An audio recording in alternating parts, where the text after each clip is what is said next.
Okay, we're going to call to order our regular meeting for January 17th, 2023. It is now 7:02. Let's all rise for the Pledge of Allegiance.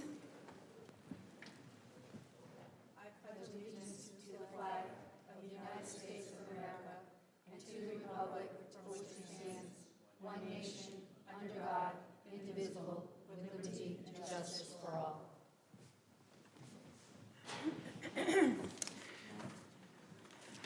Okay, I just would like to make one announcement. Last meeting we had scheduled a work session for the library on February 6th. That has now been changed to a presentation that's going to be given at our regular town council meeting on March 6th, and that was, we discussed that with the chair of the library board, Lori Kelly, and she's in agreement with that. So we will have a presentation by Lori Kelly on March 6th. Now moving on to the approval of minutes. Do I have a motion, the December 5th, 2022 minutes? I'll make a motion. Second. All in favor? Aye. I abstain. I was not at that meeting. So it was motioned by Councilor Cicilline Bonanno, seconded by Councilor Ferrandi. Motion passes 4-0, one abstention. The next is the December 19th executive session meeting minutes. Do I have a motion? I'll make the motion. Second. You weren't at that meeting, or you left early? I left early. Yeah, so do I have a motion? I'll make the motion. Second the motion. I can still Okay. make the motion, Okay, right? you can't So- vote. Okay. So I take Susan- back my motion. Susan can make the motion. Okay. Okay. Seconded by Steve. All in favor? Aye. Aye. Any abstentions? Okay, motion by Councilor Cicilline Bonanno, seconded by Councilor Ferrandi. Motion passes 4-0. The next is the December 19th. Was there a vote for the zero? Oh. Is it abstention? Did you abstain? Sorry. So the executive, this is for the executive session meeting. So all Abstain. Abstain, Because okay. I was not at that, Yeah, on the thank workshop you. next on the Okay, agenda. just right. want to make sure. Thank Yeah. you. Okay. You're welcome. So 4 and 1 abstention. The next is the December 19th work session. Do I have a motion? I wasn't there, but I'll make the motion. Second the motion. Okay. All in favor? Aye. All opposed? Aye. All abstain? I'm going to abstain. Okay. Oh, I didn't Deb. hear you. Okay. Motion by Councilor Cicilline Bonanno, seconded by Councilor Ferrandi. Motion passes 4-0 with 1 abstention. Next up is announcements and presentations by our town manager, Mr. Tierney. Good evening, members of the council and public at home and here this evening. A few items to update for this week.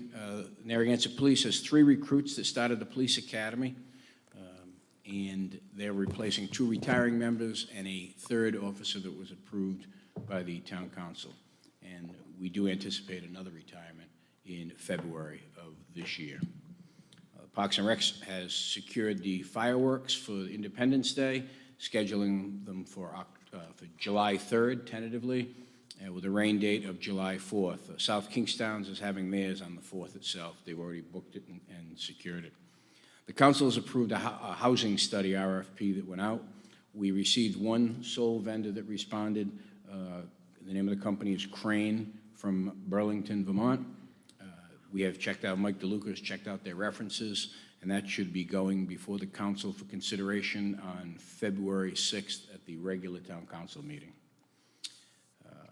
COVID, we have a staff member that's out due to COVID, and again, if anyone needs test kits, we have them available. Collective bargaining, Rhode Island Council 94 and Local 1033 are 2 of the labor unions, as you know, 2 of the 4 labor unions in our town that represent our town staff. Their contracts expire on June 30th of this year, and I anticipate a notice from both of those unions this month wishing to commence negotiations soon. I would like to say that both of these unions should be recognized for their selfless acts of taking no raise during the peak of COVID during the 2021 budget year. For those of you who may have tried to contact Town Hall today, we experienced issues with the internet and incoming calls to Town Hall.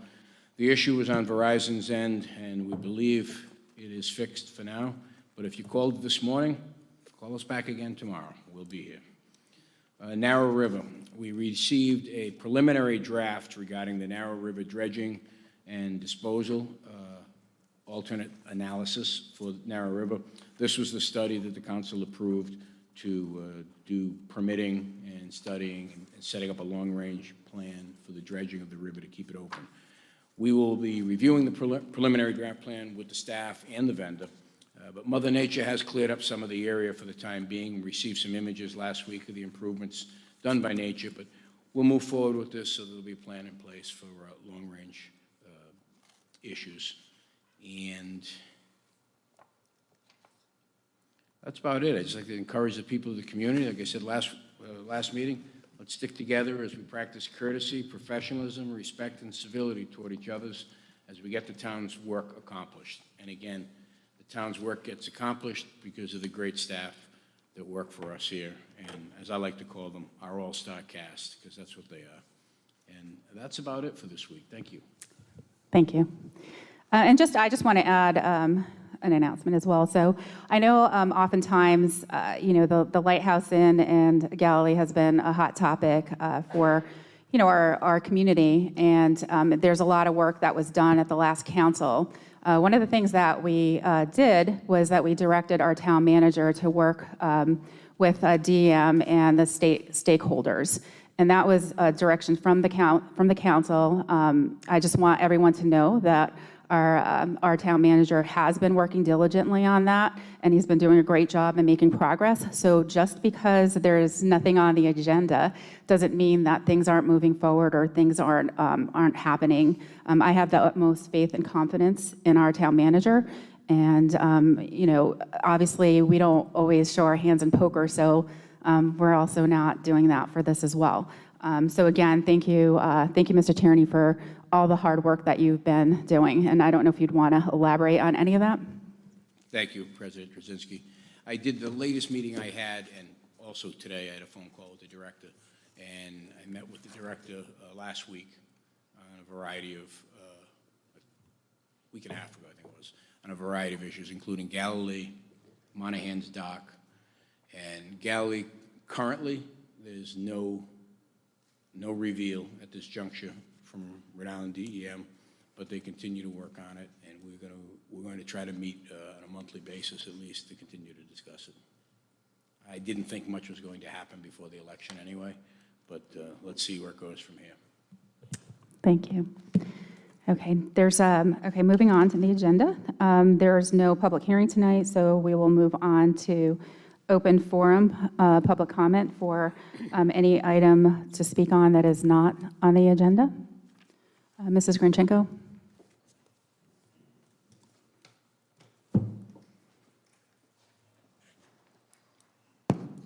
Thank you. Mary Ann Grinchenko, 221 Foddering Farm Road. I'm here tonight just to tell you about some events coming up at the library, and I've passed out some papers, so if you want to check the first one out that says Friends Annual Food Drive. For many years, the Friends have been sponsoring a food drive for the benefit of the community market at St. Peter's Church by the Sea. We're running this food drive starting yesterday, I believe, January 15th through February 15th. And we asking residents of Narragansett and South County if they would like to donate, they could bring in a non-perishable food item and deposit it at the library for you. And on this sheet, it gives suggestions for items for the donation. And if you turn the sheet over, on the back side, it tells about an event that we've also coincides with the food drive. It's called Stone Soup. And this year, the date would be Saturday, February 4th, noon to 1:30. The Friends have gone out to many restaurants. They're listed below. There's about 15 restaurants and businesses that are contributing to this event. we've asked the restaurants to donate a large pot of soup. And the fire chief usually comes in, as long as there's no big fire. He reads the story to the children and the patrons. Everybody's quiet, young and old, at the library. They listen to the soup, and then the Friends Volunteers serves the soups to the public. This is we don't charge for this event. Well, the library doesn't charge anyways, but we asked to compensate for the free soup and bread to bring in a donation for the food bank. So we've been doing this for several years, and it's not a fundraising event for the library. It's just a community event, and I just want the town and everyone to know about it. We are having a fundraising event, and Twin Willows Restaurant has graciously offered to sponsor a fundraising event for the new library. A portion of the dinners will go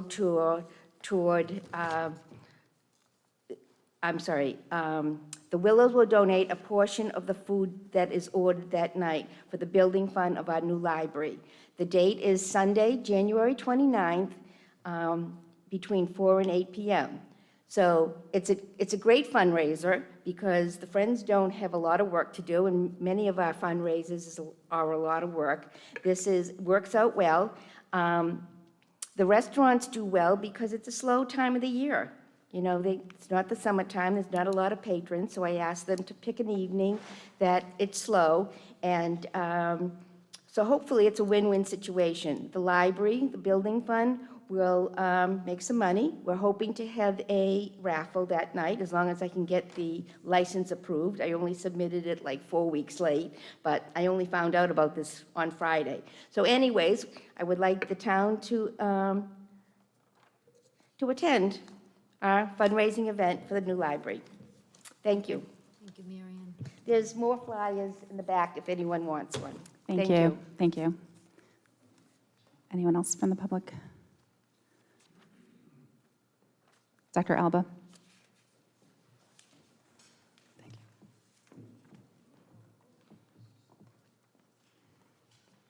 Thank you, Council President and Council members, Town Manager, Town Solicitor, Town Planner, Mike DeLuca, and all honored guests.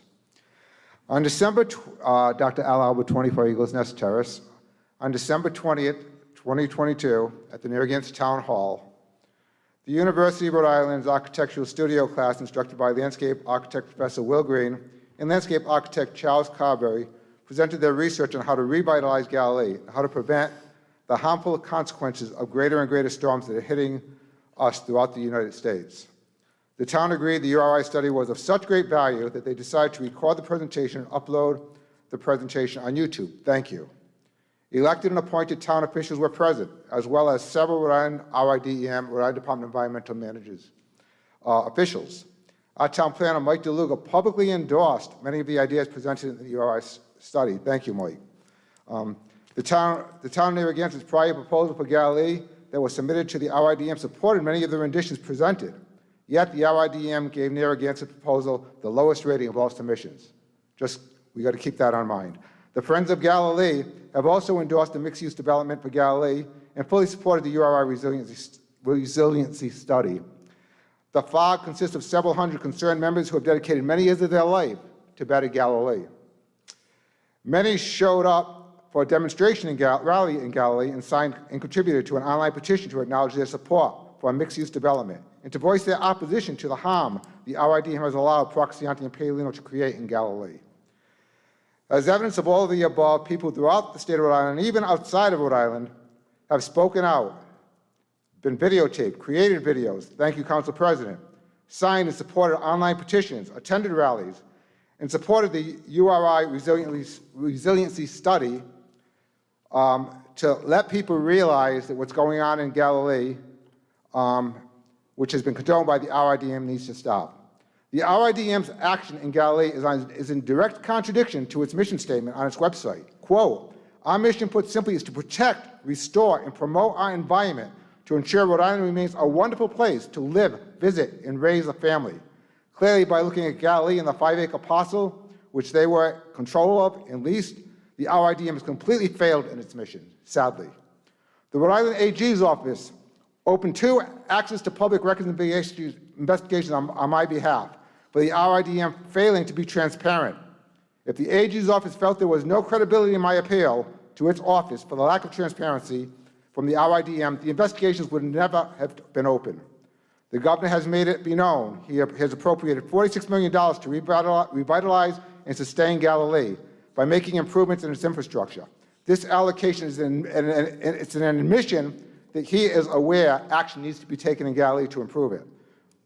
The town of Narragansett has already been on record to note street-level parking lots awarded to private developers that do not have a special use permit granted by the town of Narragansett in violation of our town of Narragansett's ordinances. The deadline for reply was 90 days, and it has passed. Was there a reply by any of these operators? If not, what action has the town taken? I want to thank you so much. We got to continue with this fight, and we all have seen what the RIDM and how they've treated our town in the past.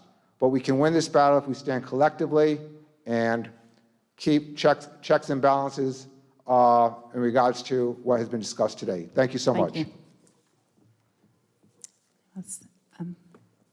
Is Ms. Canavan? Okay.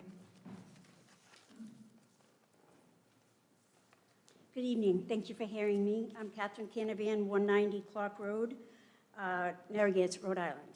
So this is to follow along with Dr. Alba in regards to Galilee. There are legal grounds and case precedents to stop RIDEM from violating the town's zoning ordinances and the town's comprehensive plans. One of the most recent examples of such litigation took place in New Shoreham on Block Island. Had the citizens of Block Island not continued to fight back against the illegal expansion of Champlin's Marina, the battle would have been lost. And Procaccianti and Paolino, who purchased the marina, would have been the biggest winners. Block Island and the fragile ecosystem of Great Salt Pond would have suffered and been the biggest losers. Is the town of Narragansett going to continue to fight for Galilee? Also, let us not forget, while the illegal expansion of Champlin's Marina would have hurt the fragile ecosystem of the Great Salt Pond, the Rhode Island Department of Environmental Management was silent on trying to stop this expansion. To show and memorialize the fight the people of New Shoreham were up against, Jim Hummel, on the Hummel Report, created a video titled Blocked Out. You can find this on YouTube.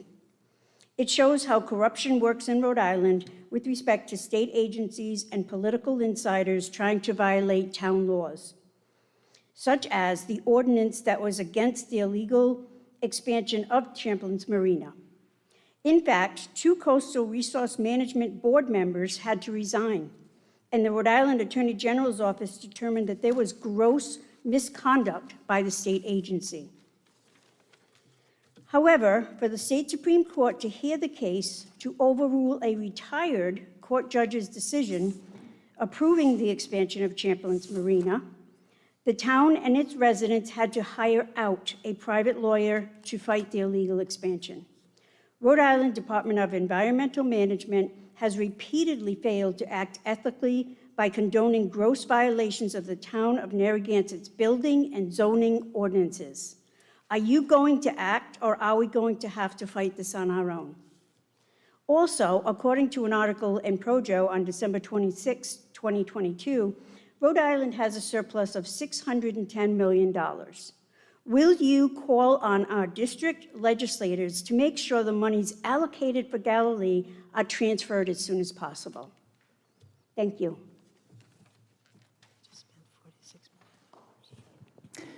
Anyone else? Gentlemen.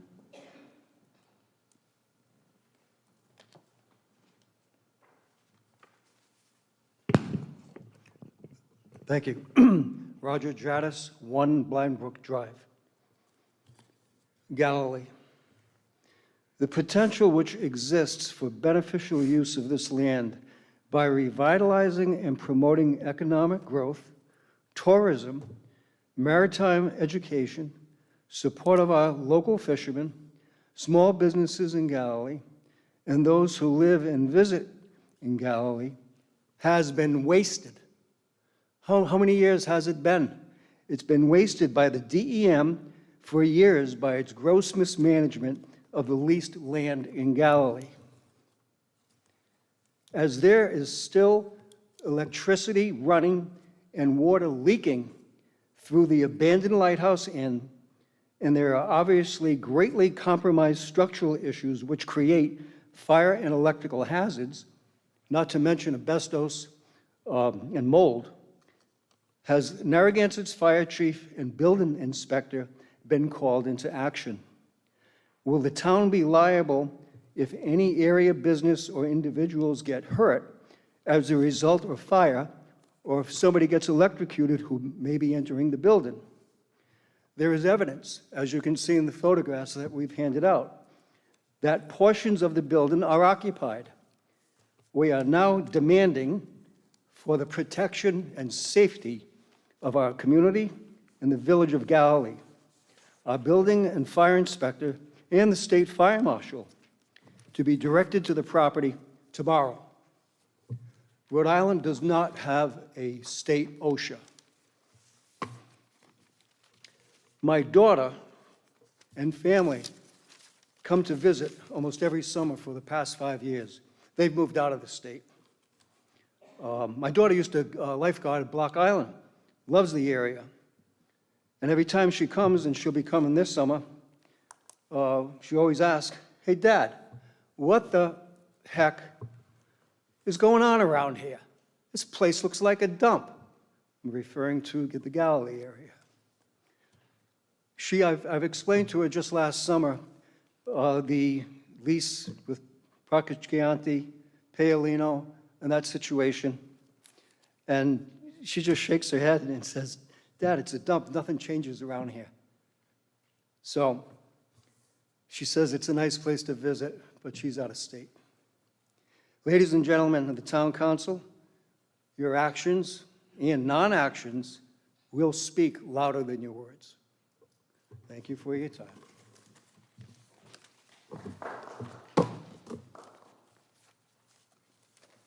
Anyone else? Yes, I don't know. Hi. My name's Kristen Conley. I live at 100 Woodruff Avenue in Narragansett. And I'm going to speak about Cali also. Could you speak into the microphone a little? Thank Yeah, you. I'll take my mask off. How's that better? Let me say it again. My name's Kristen Conley. I live at 100 Woodruff Avenue in town in Narragansett. And I'm also going to speak on the same topic. And this is the first time I've done this, so be patient. But I'd like your attention. Be fooled not, this is no longer a debate. All the time that's been utilized debating what is an obvious need for action is allowing just further devastation in Galilee. If we waste much more time, trust me, a demolition isn't going to be necessary. The Lighthouse Inn is coming down, one way or another, one step closer to being on the ground every day. The devastation that will be rectified in Galilee calls for immediate action. Previous demands for action have gone unanswered, but not this one. Your failure to act will be considered your implied denial to do what your elected and/or appointed positions require of you. This issue is not just going to go away if that's what everybody thinks. Be assured that this issue does not just affect the village of Galilee or the town of Narragansett. It affects each and every resident of the state of Rhode Island in one capacity or another. And the fact that the state of Rhode Island and the Rhode Island DEM continue to allow corporations like Procaccianti companies and their subsidiaries and anyone to infiltrate our state at every level from coast to coast, all while allowing them to purposely and intentionally destroy public land and vital infrastructure on state-owned land managed by the Rhode Island DEM. They sit right next door and overseen by the town of Narragansett is completely unacceptable. It's why I'm at this podium. Rhode Island is the ocean state, right? So why is this vital, economical, natural, and recreational resource at the very southern tip of our state on the ocean not a priority to anyone? The permitted devastation and continuing destruction being allowed, resulting in permanent consequences for the environment, as well as the health and well-being of all Rhode Island residents, is completely unacceptable, and I'm not going to tolerate it. The current state of the Village of Galilee is a direct result of your failure to act accordingly, even when petitioned to do so, and all who have and continue to do so will be held responsible. As I previously stated, it's not a debate anymore. There's no meetings or conversations to be had. Everybody knows what's going on down there. The DM is sitting next door every day. You'll no longer be permitted to hide behind your political curtains. The state of Rhode Island and the Rhode Island DM have failed us. Their past, present, and ongoing negligence and combined failure to act in regards to the lighthouse in Village of Galilee is a blatant act of failure. So I ask, is our town going to fail us too? You do have choices. The train's leaving the station. You can continue to stand on the tracks, but you're going to get run over. Or you can stand on the platform, take a look at the pictures, see what's going on, and when the doors open tonight, you can board and ride. Or you can get left on the platform. Either way, the train's leaving the station. And I'm going to ask each and every one of you what you're going to do. Can I welcome you aboard, Steve, Sue, Eva, Jill, and Deb? Or are you going to stand on the platform? Because I'll tell you what, no one started the clock, so I don't know how much time I have left. But I took the pictures, and you're right, Verizon was down today. So there were a lot more to go with them, and I have them. There are 2 dead seagull carcasses this big sitting in the parking lot, and the wildlife won't even eat them. I grew up at Galilee Beach Club as a child. I can trace my ancestry back to the Santa Maria. My husband's ancestry goes back, he was the first postmaster on Block Island. My mother-in-law grew up in Southeast Lighthouse. My father-in-law was a long-line swordsman. They came from New Shoreham, they settled, they raised their family. We're still living in that house with my mother-in-law. It's disgusting. Standing in the parking lot is scary. It's awful. I have a lot more pictures that didn't get published because of it. Thank you. Is anyone else from the public wishing to speak? Oh, that's good.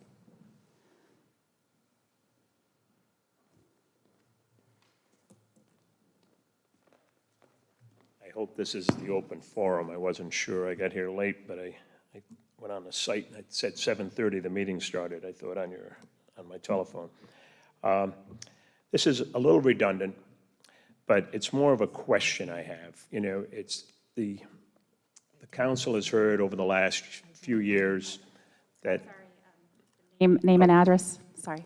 Tom Dolan, 71 Secana Boulevard. They've heard about the resources being taken advantage of by the number of students and/or people in Narragansett. They've heard about Scarborough Beach being polluted, you know, that there's more affluent going into the sewer plant in, let's say, September, October, November than there is in June, July, and August. And we can belabor this issue just on and on, as it's been going on for 20 years probably. There's stays and delays in the court process. So obviously that's not working. So what I'm really here tonight, just to say, ask you, maybe take a note from Providence College. You know, you see what they've done. They're building on very limited land. I apologize. They've taken, and they're building new dorms to kind of help some of the community around there. I just heard the governor on the way over here. There's loads of money. If that's the case, I'm probably trying to ask you, as you've heard also that there's publicly traded companies that will build a dormitory for you and manage it for you. URI has the land. So what I'm asking this council to do is maybe get together as a group. We have state representatives. Get together with them. Get together with the university. They can have committees that just kind of hold us off from complaining about the kids, and they love the fact that we're talking about it and complaining with landlords and residents, and they love that because it's not in their face. I'm asking the council to maybe step forward with the council. If you can build a tent for everyone's complaining how you come into Narragansett just to keep the sand around or the salt for the winter, then they could build a dorm over there. And that's, I'm really asking you guys to do it, not, we can talk about it and belabor this issue, and it's really something that should be done. There's funding out there, and all you have to do is get together with the people that represent us. That is the the senators, the representatives. Thank you.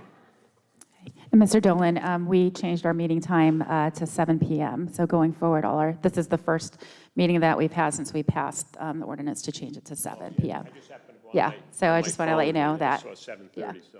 And it was the state that built the salt tent, I believe, not the town. Okay. Anyone else from the public?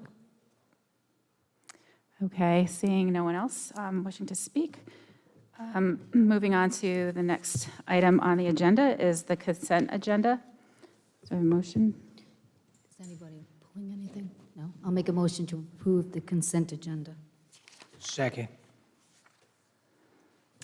Okay, all in favor? Aye. Aye. Aye. Aye. All opposed? No.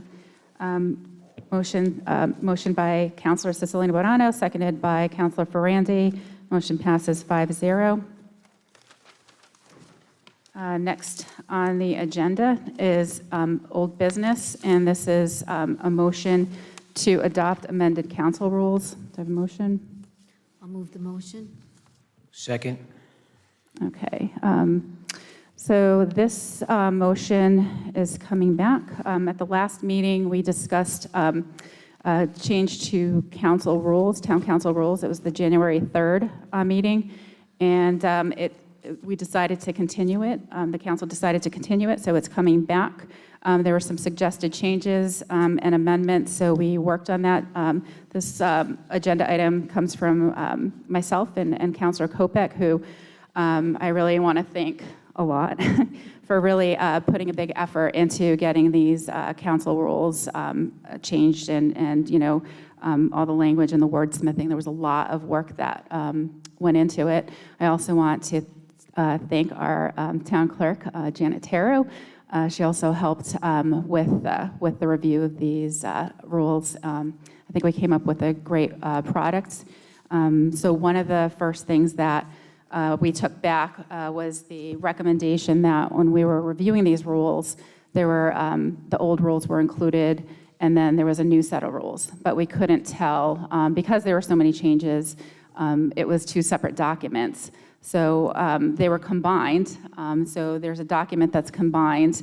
So the old rules with the rules that were presented last time is in one document. The document looks like a hot mess, I'll admit to that, but it actually shows where all the changes were made. So a lot of the black in the black type is, if you see it in color, is basically the language that stayed the same. A lot of the black underscored is language that was in the old rules, just moved around. The red was new language, or the new language that was combined that was taken out after review. And so I tried with Deb to keep a lot of the language that was in there what we could.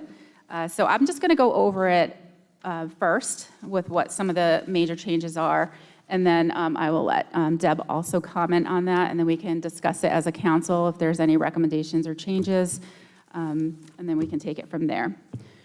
So rule one, I mean, it's pretty much, it's just the president and the president pro tem, and that actually didn't really change it. We did some changes, some wordsmithing, and just moving it around. Regular meetings, there was a change where we are now meeting at 7 p.m. versus 7:30. And those are still the first and third Mondays, and just the general rules for that.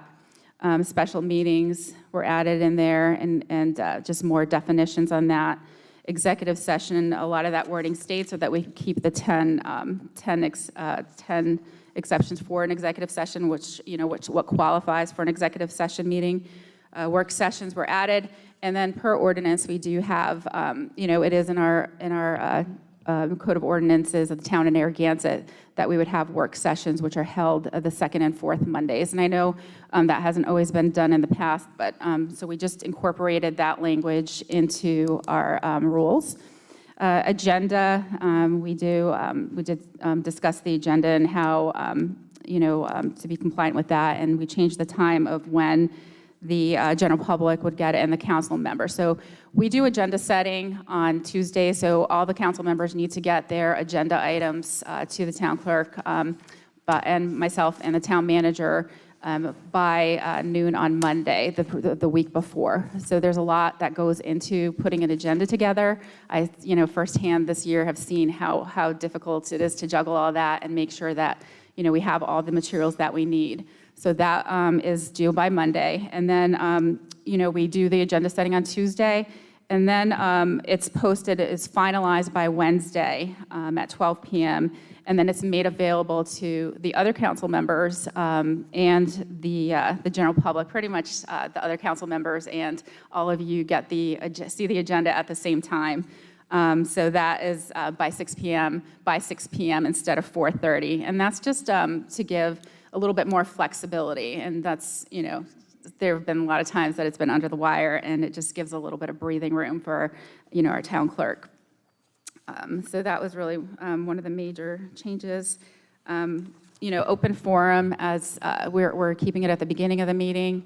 I recently attended last Friday. It was put on by, the League of Cities and Towns in conjunction with the Trust, which is an organization that we belong to. And it was a really great conference. It was an all-day conference for newly elected leaders. I know this is my second term, but I wasn't able to attend last time, and I got a lot of great information on it. Steve was able to, Councilor Ferrandi was able to attend as well. He attended part of it.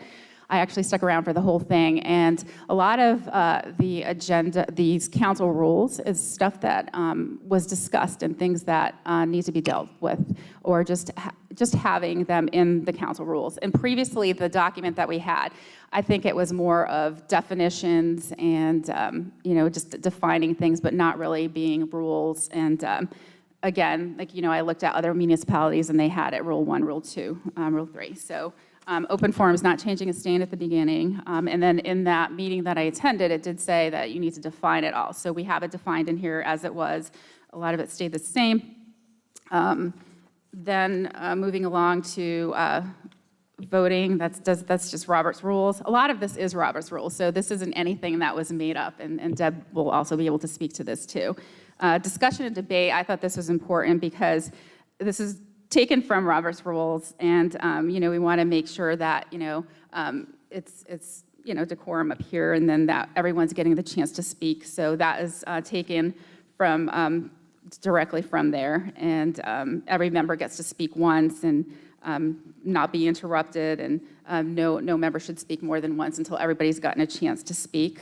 And reconsideration is something that we put in here because this is something that happened at the last council, but we never used the word reconsideration. So we put that in there, and that is something that you do with Robert's Rules, and that's one of the motions. And our town clerk said that we should have that in there, and so just to address that. Communications, again, we just added some information on there too. We definitely have to address the fact that there is technology. We want to make sure that we're not violating any open meetings act. So we want to make sure that we don't use our cell phones up here to communicate. Unfinished business, that just means that every council, just because the council term ends, doesn't means that whatever we did as a past council continues on. It's a continuing body. Recusal, this also came up at that event that I attended, and it basically just clarifies that if any one of us up here needs to recuse ourselves, that we need to either sit in the back, go to the back of the room, or leave the room, and that's something that wasn't addressed previously. Then I think those are the highlights, Deb. I know Councilor Kopik, if you want to add anything to that. I think you covered most of it. I do want to just make the point that this document is largely the same as the previous document reorganized. And I think the organization is important, and we need to, so you can follow, so we can follow what we need to follow to get the work of the town done. I know that there were some things in here that when Evan and I went over this, I was like, I'd never heard of this before a couple of times. One of which was unfinished business. And I'm still not 100% confident that we need it, but I don't think it hurts anything, so it doesn't really matter. That was just to ensure that if there was an outstanding issue at the end of a term, that the new council would take it back up, regardless of who was elected. So that was kind of an interesting point.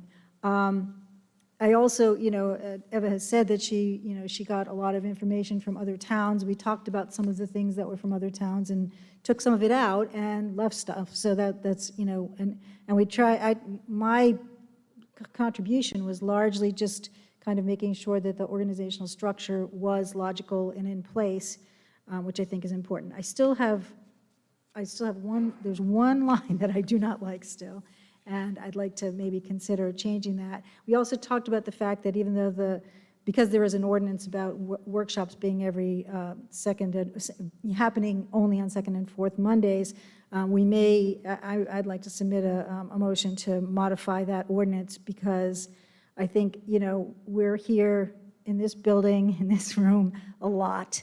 And I kind of like my second and fourth weeks to do other things sometimes. So that just makes it difficult, and I think it's possible to modify that so that it just makes it a little bit easier for us to do what we have to do, both in our regular lives and in this life.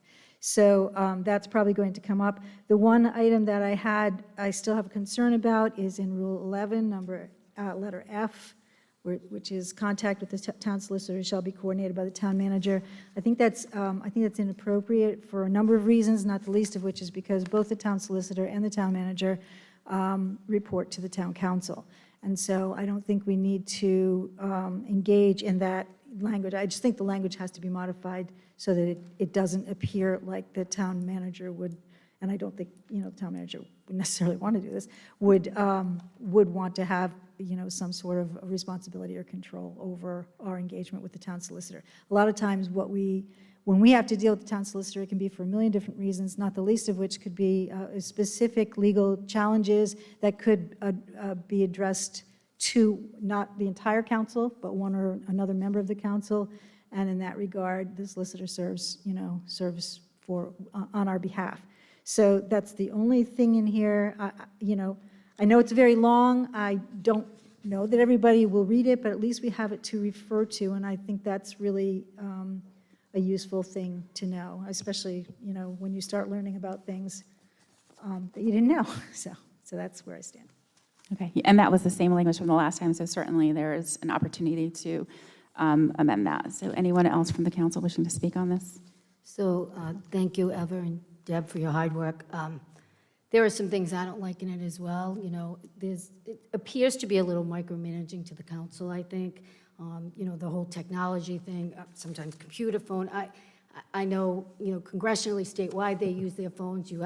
Ethics is part of the trust in it. We talk about the recusal, you have to do that. That's your responsibility, as well as, if you get a donation and somebody gets on a committee. I mean, you're in charge of your own ethics when you get sworn in. So putting Robert's rules into these rules is a little redundant. I think if it had said, go in order of Robert's rules, but everything is interconnected like that. The communication I had trouble with, the email, if you get an email, I don't know, you have to send it to everybody. I wasn't clear on that part. So I'm going to vote against them. I appreciate the hard work.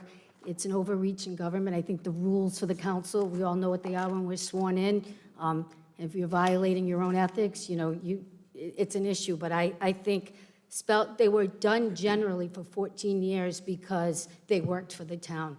This is a lot. I read it twice, and I'm like, I know you guys lined it out and stuff, but I just think it's an overreach. And so I can't support it, but thank you for your hard work. Thank you. Councilor Ferrandi? Again, thank you, Eva. Thank you for your hard work, Eva and Deb. I have a couple of instances where I read, and maybe I'm reading it wrong, it's one of those and or situations. I don't know if James has reviewed this or not, but I just want to, in the legal world we have, I just want to make sure we have a few things right.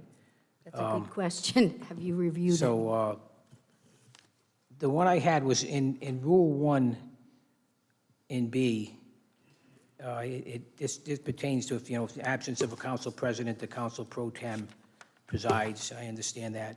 And then the next question, the next sentence is, if the council if the council president or the president pro tem are unable to discharge their duties, the town council shall elect a member to perform their duties. So am I meaning that to discharge their duties means they're not present that night, or should it be the president and/or the pro tem? No, it would have to be both Or is that of going to them. cover It both? would have to be both The of way it's them. read, excuse me? They would both have to be absent for this to even come into play. Okay. And So what you that don't would mean need is the and or the the or. remaining 3 people would make a determination as to who would be in Right, charge. for that particular night. Right, for that, yeah, just for that Just particular that night, night, not forever. Okay, I wasn't, just an and or an or, I thought you needed both, but if the or is fine, if that covers it, then I'm okay with it. Oh, I see what you're saying. That's a good point. Yeah, just that one. It should, the or should actually be and, if the president and are unable to discharge their duties. You're right. Good So point. that's one amendment. I'd like to, if everyone Yep, agrees on it. that should be and. And I also agree with the, on the, 'Cause or wouldn't under the matter. rules and commissions on F, contacting the solicitor. You know, a lot of times we don't have anything to bounce anything off, especially if it's some kind of legal matter, and that's really, he's gonna have to cover us with that. So I would agree with, removing that from the rules. But that's about all I had. It looks like it's pretty much the same. It's a little more in-depth on some, a little more clarification on others. So I think overall, it's the old rules that were a basic guideline. This thing kind of hones in a little bit, but I think it's a good document. Thank you.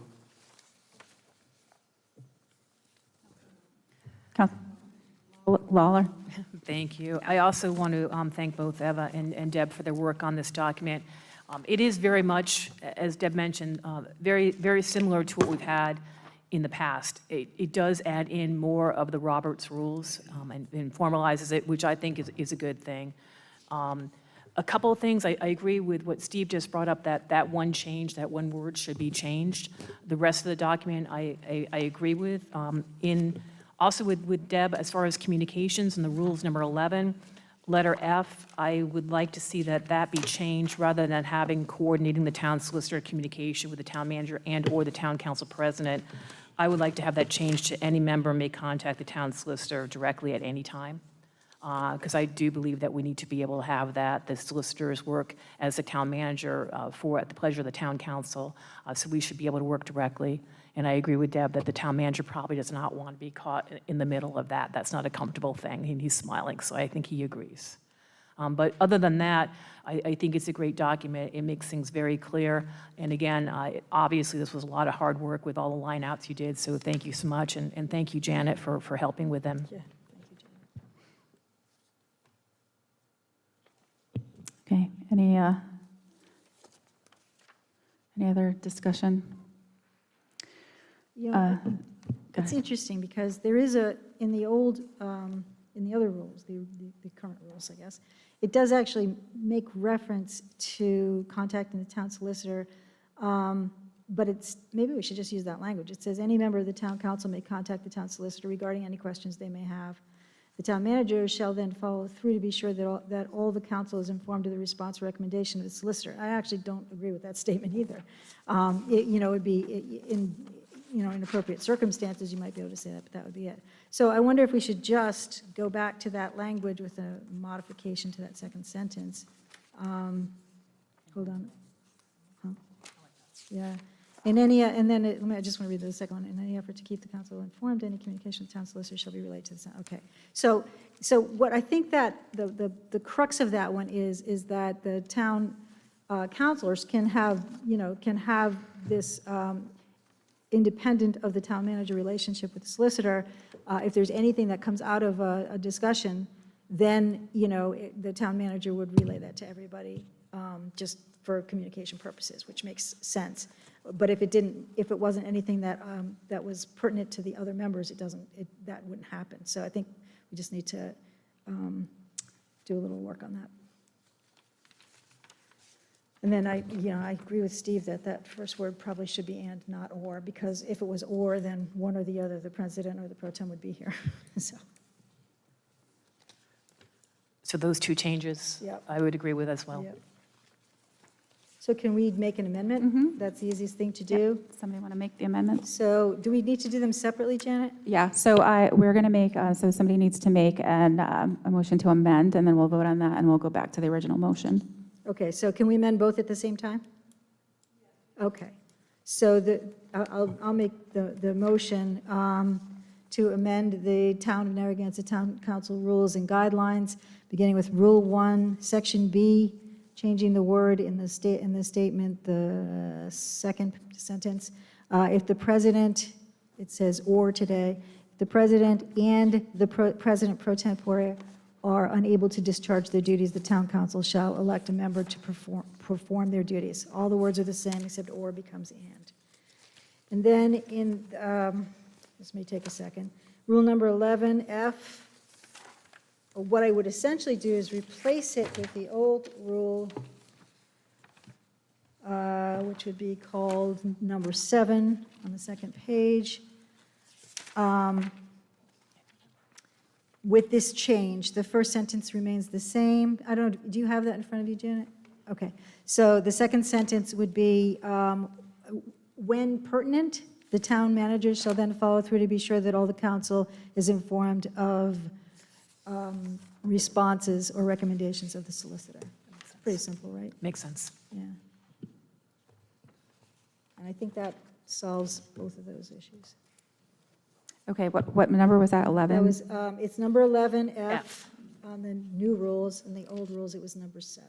Okay, so we're doing, let's see, so replacing that language with 7. We're replacing it with 7, except that we're modifying the second sentence to clarify it as when pertinent, when the information, when, essentially what we're saying is that when a situation comes up where all council members need to be informed, the town manager the solicitor will inform the town manager to communicate that information.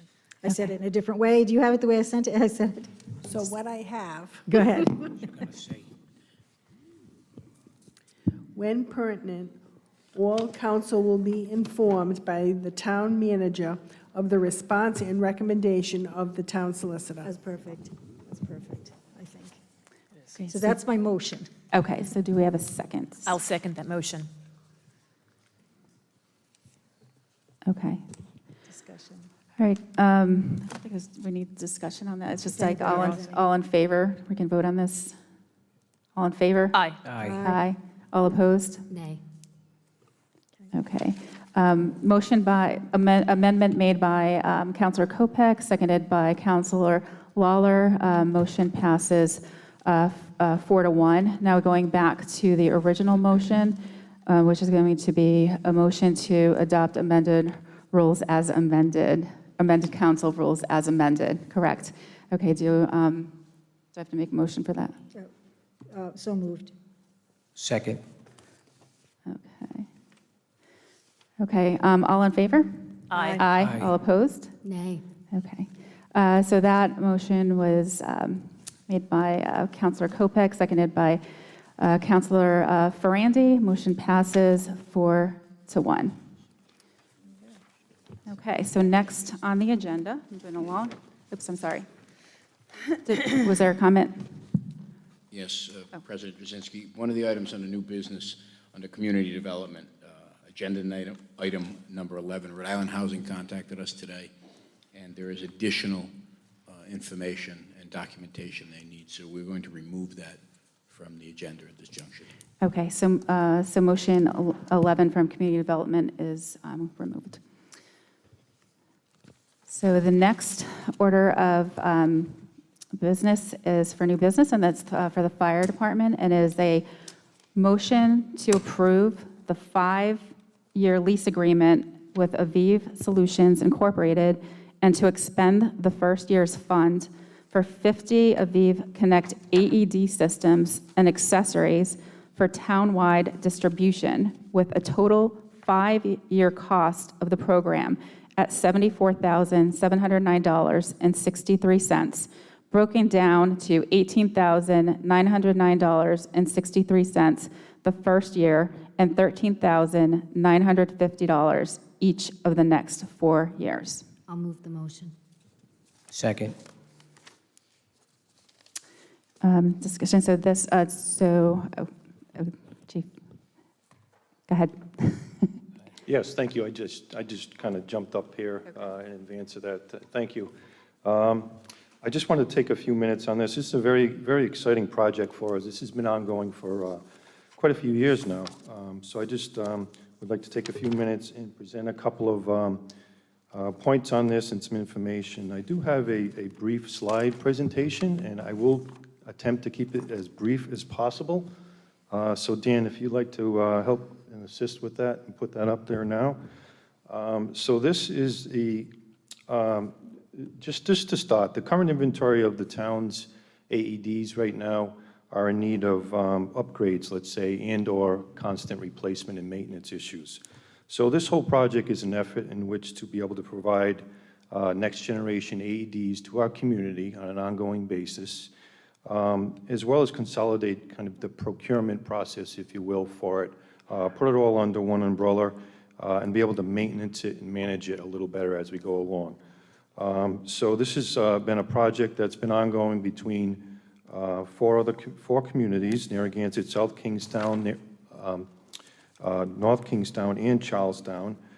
We've been doing this in conjunction with a company called Avive Solutions to provide these next-generation AEDs.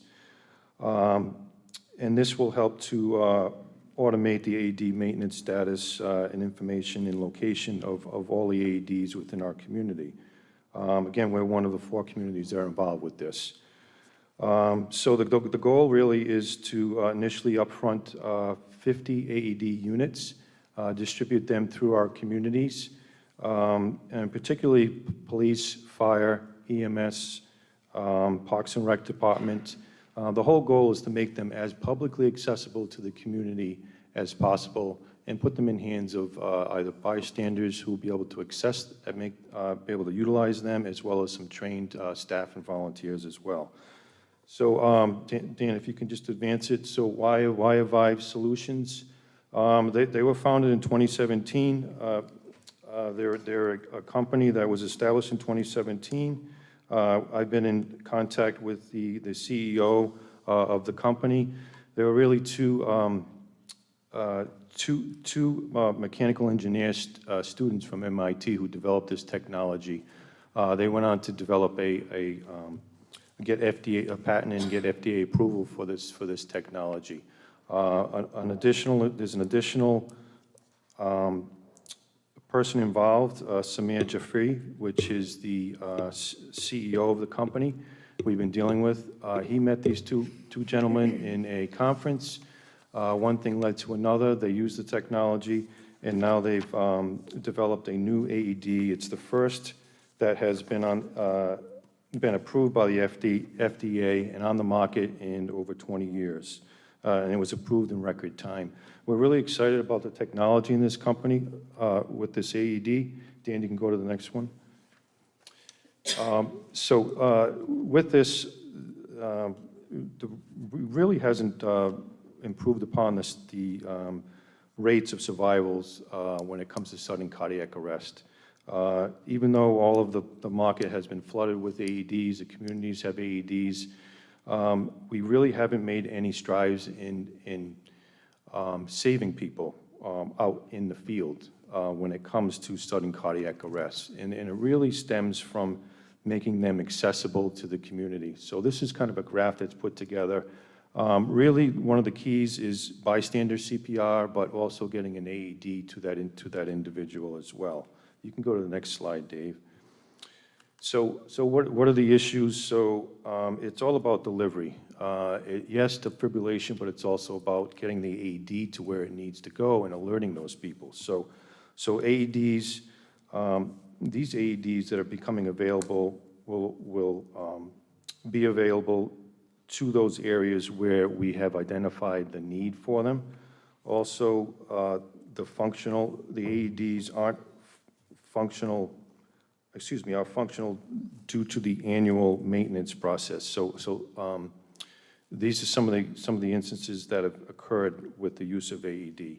It's maintaining the AEDs, making them accessible to the community, also poor AED awareness.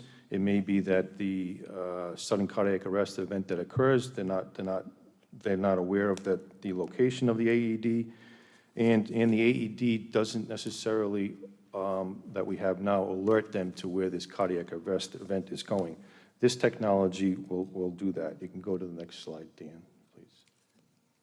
So we got together this company. We mapped out all the areas within southern Rhode Island, again, these 4 communities, determined where all of these sudden cardiac events were occurring, essentially created a heat map.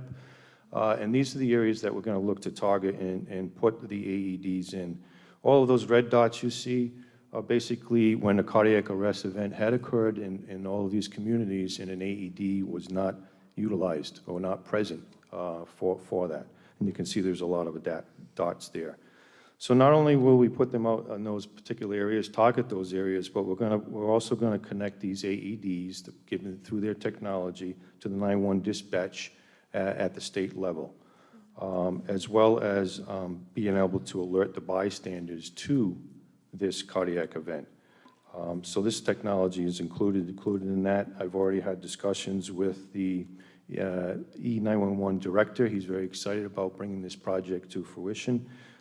So in other words, being able to get a 911 call, cardiac arrest event is occurring. They basically click a button and connect to the AEDs within our community, indicating that there is a cardiac arrest event occurring within a certain specified radius of that. So again, it's all about the alert, getting the AED to where it needs to go as quickly as possible. So they're fully, you can go to the next slide, Dan. They're fully connected. By that, there's Wi-Fi, cellular technology, GPS, there's Bluetooth technology, there's a mapping component as well. So it will provide you notices of a low battery. It will provide you notice of whether your AED has been deployed. It will also provide you a notice of whether there's a high temperature in the AED. Go check it, and it may need to be attended to. You can go to the next one, Dan. The AEDs have some mapping capabilities, as I mentioned. So it's telling you when and where they need to be used for the AED. It connects to Google Maps. And there's a video, this short video I'll show you, will kind of tie all this together and demonstrate what it is that I'm talking about. You can go to the next one, Dan. So 4-Minute City Project, it's entitled. So why the 4-Minute City Project? Basically, we are looking to get a person, an AED, someone suffering from cardiac arrest, present an AED to them within the 4 minutes. A person experiencing cardiac arrest has the best chance of surviving if they receive shock within the first 5 minutes, according to the research. So overall, we're looking to get that AED to them within 4 minutes. It'd be nice if we could get, and we do on occasion, get fire, EMS, police there within that 4 minutes, but that quite often that is not the case, given the volume of calls and the location of the event at times. So just to note that for every minute that a defibrillation from an AED does not occur, the survival chance for that person goes down anywhere from 7 to 10% for every minute that does not occur. So you can see that this is kind of just a link. We're looking to link the event to the smart technology, to the person, all through the E911 dispatch. So all in an effort to get that AED to that person suffering that cardiac arrest event as soon as possible. You can go to the next one, Dan. So where are we now? We've done the research. We've worked on this project for a couple of years now with this company and our neighboring partners. So we're moving toward the implementation. Again, this was an improved capital project for this year. So the funding is there, or has been appropriated for it. So right now, we're looking to move towards the implementation phase of this. We're expecting delivery of the units to the Rhode Island area beginning May, June. So we'll be looking to roll that out and implement the project then. The pricing is included in the summary packet that I provided you. This is a lease package. We found that to be most suitable for us. The other means would be to purchase them outright. Some of the advantages of the lease package is that you have the constant upgrades, you have the constant connection to the device that's included in it. You have the ongoing maintenance in connection to the unit. The warranty does not expire. If anything goes wrong with it, they'll replace it. If they need to give you a new unit because they've upgraded the technology so much, they will do that. They'll replace the annual pads. Every 2 years they'll replace the pads, or if you use them. And the battery is rechargeable, so this stays plugged in, or you can recharge it, and you don't have to replace the batteries. The other option is to purchase them outright, and that price has increased. Just for the record, I did indicate in my memo in there that the purchase price was fixed at $799. I just spoke to the CEO this afternoon. That's changed. It's $1,395, so it's $1,395 to purchase them outright. This is a reduced annual lease agreement. To us, as one of the first to jump on this, there are a few other municipalities or agencies throughout the country. We are basically one of the first 5 to come into this program and this technology. They wanted to expand over into the New England area, and they did not have anybody within our area at the time. So I think that's pretty much it in a nutshell. Yeah, thank you. I hope I didn't take up too much time. Dan, if we just want to run that video, it's a very interesting video. You may recognize a few people. It's about 4 minutes long. It was filmed here in Narragansett along with South Kingstown. We did a lot of work on it. We're pretty proud of it, and there's a few personal stories that are included within the video. So, and after that, if there's any questions, I'm glad to take them. Go ahead, Dan.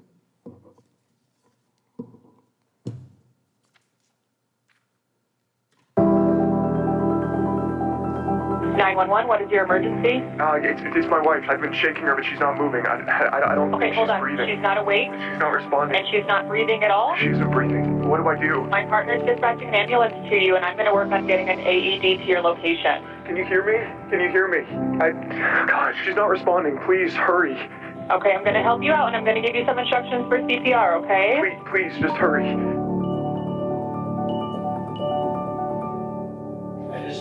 Cardiac arrest nearby. Take this AED. Cardiac arrest nearby. Take this AED. Cardiac arrest nearby. Take this AED.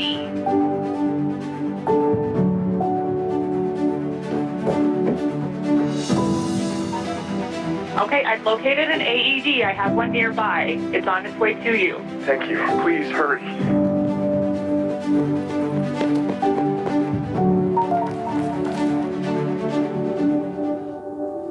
Okay, looks like the AED is getting close. Can you go to your front door and meet them? Okay. Powered on.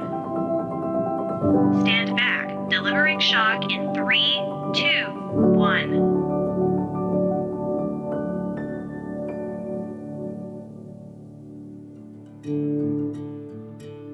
Cardiac arrest can happen in any age group, the very young, children, teenagers, middle age, and elderly. It can happen at any age and at any time.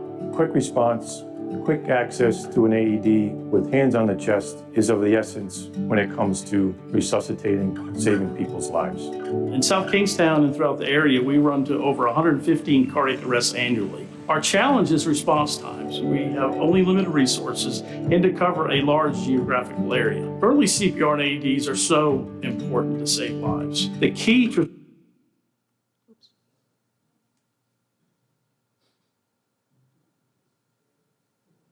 survival for us is having the citizens performing CPR and having an AED. It'll make huge positive outcomes for patients, and it works. What I find exciting about the 4-Minute City program is the fact of the technology of the AEDs, where they will quickly get in the hands of people that need them and bring that to the location of the emergency. Oftentimes we have AEDs that are sitting in a locked cabinet somewhere that nobody knows where they're at. And the technology is going to allow the AEDs to alert people of where the emergency is and bringing that AED to where the patient is. That is going to be critical in saving time. In our business, minutes are everything. It is matter for someone to survive a cardiac arrest or not. Too often, you can be walking through a shopping center or a nearby restaurant and not know that there's an AED in that area. The technology that's built into them, access to alert 911 systems, and with the GPS location will better improve response times. The 4-Minute City program in Southern Rhode Island is super exciting to me. We can get more AEDs in the public. I think we can certainly save lives by having a decreased time to defibrillation. We've seen it in instances in our own community where early defibrillation works and saves lives. So the more AEDs we can get in the hands of people that are willing to use them, the better off we're going to be. My own father fell victim to sudden cardiac arrest while out in the supermarket shopping for groceries. Had there been quick access or notification and an AED had shown up, the outcome could have been different. We have challenges with response times in Southern Rhode Island.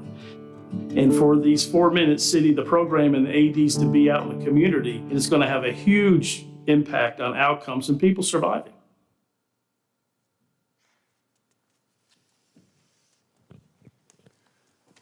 Okay, so that's it in a nutshell. We're pretty proud of the work we've done so far. I mean, if there's any questions, I'll be glad to answer them. Thank you, Chief. Being in the healthcare field, I know how important this is, and thank you for that. Does anyone from the council have any questions or comments for Chief? I have a couple of questions. Okay, and Councilor comments. Kopech, First of all, okay. thank you. I'm glad Stanley's not here because there's no, grant involved. So he'd be disappointed, but that's okay. The one question that I have is, what's the lifespan of the AEDs themselves? How long are they expected to last? Well, as long as we maintain our lease agreement, they'll It last. doesn't matter, They'll last yeah. for as long as you want them or Okay. continue it. And- This is a 5-year rate lock. Okay. We've locked that in. That's not available to any other. If you tried to purchase them now, it wouldn't be available Wouldn't be to able to do that. Okay. available to you or lease them. Yep. And the other, I have two other questions. One is, what was the rationale for the number 50? Why just select 50? Well, a few things. One was cost, obviously. We looked at the cost and what we would think would be feasible. And then we looked at the numbers within each of our communities. We actually collected data, looked at all the cardiac arrest events that occurred in each of our communities, given the AEDs that we currently have in place in combination with these and the geographical area and things. So we came down to a number of 50. Okay. The other couple of communities, I believe, took 50. I think North Kingstown took 60, Yeah. or is going to take 60. Okay. And the last question I have, in the video, we saw what looked like just a regular old citizen, taking the AED to the person who needed it. So is there some, I don't know whether you may not even have a plan yet, but are you planning to try and put some in places that are not necessarily public locations, like somebody's home? Yes, we are examining that, possibly taking them home with staff who might live within the community, volunteers who might live within the community, employees as well who might live, to make them accessible to them. And there'll also be an educational campaign that'll come with it. The company's helping us with a marketing campaign and training campaign. I didn't show that video, but there's another video where we already started on the training aspect of it as well to actually know how to use them. Yeah, because I think that's part of the problem. People are a little afraid of them. Yes, so that's good. and they shouldn't be, because I mean, I understand they're apprehensive to initiate CPR, but that's the whole campaign that we will push out to the community, that to get the hands on chest and just initiate hands on chest. So, I'm sorry, I do have one more question. One of the things that you showed was a graph that showed that AEDs are not as beneficial as one would want them to be and that this process, all the parts of this, should improve, their ability to be used properly and used, period. And so I was wondering if you were planning on keeping stats and would come back and talk to us about, what transpired, because it would be a really good, additional story if we find out that in fact the issue really has been that, the availability or the ability to use them is what has stymied, a better result. Yeah, I was a little reluctant to put that slide that up one. because I didn't want to confuse people. No. It's not that the AEDs don't work, they do work. Oh, yeah, It's yeah. just getting the AED to the person Right, in time right. enough, and that in conjunction with bystander CPR. The company, these devices, what's good about them is the smart technology that's involved. They will collect all of the data. So anytime you Oh, good, turn, okay. anytime you turn the Well done. device on, anytime it's deployed, the outcome, the shock, all of that will be able to be collected and utilized to our benefit for the program. It looks terrific. Thank you so much for doing all this work. I appreciate it. Councilor Waller? No? Anyone else from the council? Excellent. Councilor? Councilor Freeney? Good job. Okay. Okay. Does anyone from the public want to speak? Ms. Canavan? All right, thank you. Chief, before you go, happy birthday. Oh, happy birthday. Should we sing? Oh, it's okay, I stopped counting. Deb but wants to sing for You you. want to sing? We could sing. Or not. Come up to the microphone to ask the question. Yep. Catherine Canavan, 190 Clock Road, Narragansett, Rhode Island. So my question is, the 50 AEDs, they're going in different communities, No. right? Narragansett, North Kingstown? No. The 50 are just for Narragansett? Yes. Okay, so that was my question, was this money's going for all 4 different communities, or is this specific to Narragansett? Yeah, Okay. Yeah. That's a good question. I should have maybe clarified that. So each of the communities will have their own contract with Avive for the units, number of units that they're leasing. For us, it's the 50, so we're contracting with them for the leasing of the 50. Okay. One other question is, I noticed it's a California company. So as far as if you have issues, do they have a representative here in Rhode Island that you can reach out to right away? Or are you kind of at the mercy of getting a hold of somebody from out west?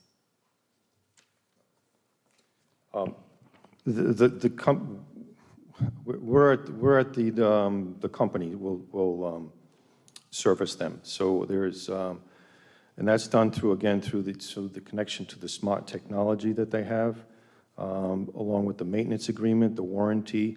So if there's any issue, they would service that AED and/or replace it for as long as we maintain the lease agreement. So as far as somebody being based here in this region, as of yet, no. That could change. They are a growing company. They've expanded to 80-plus employees now, and they're ramping things up as we speak. Okay. Thank you. Ms. Connolly?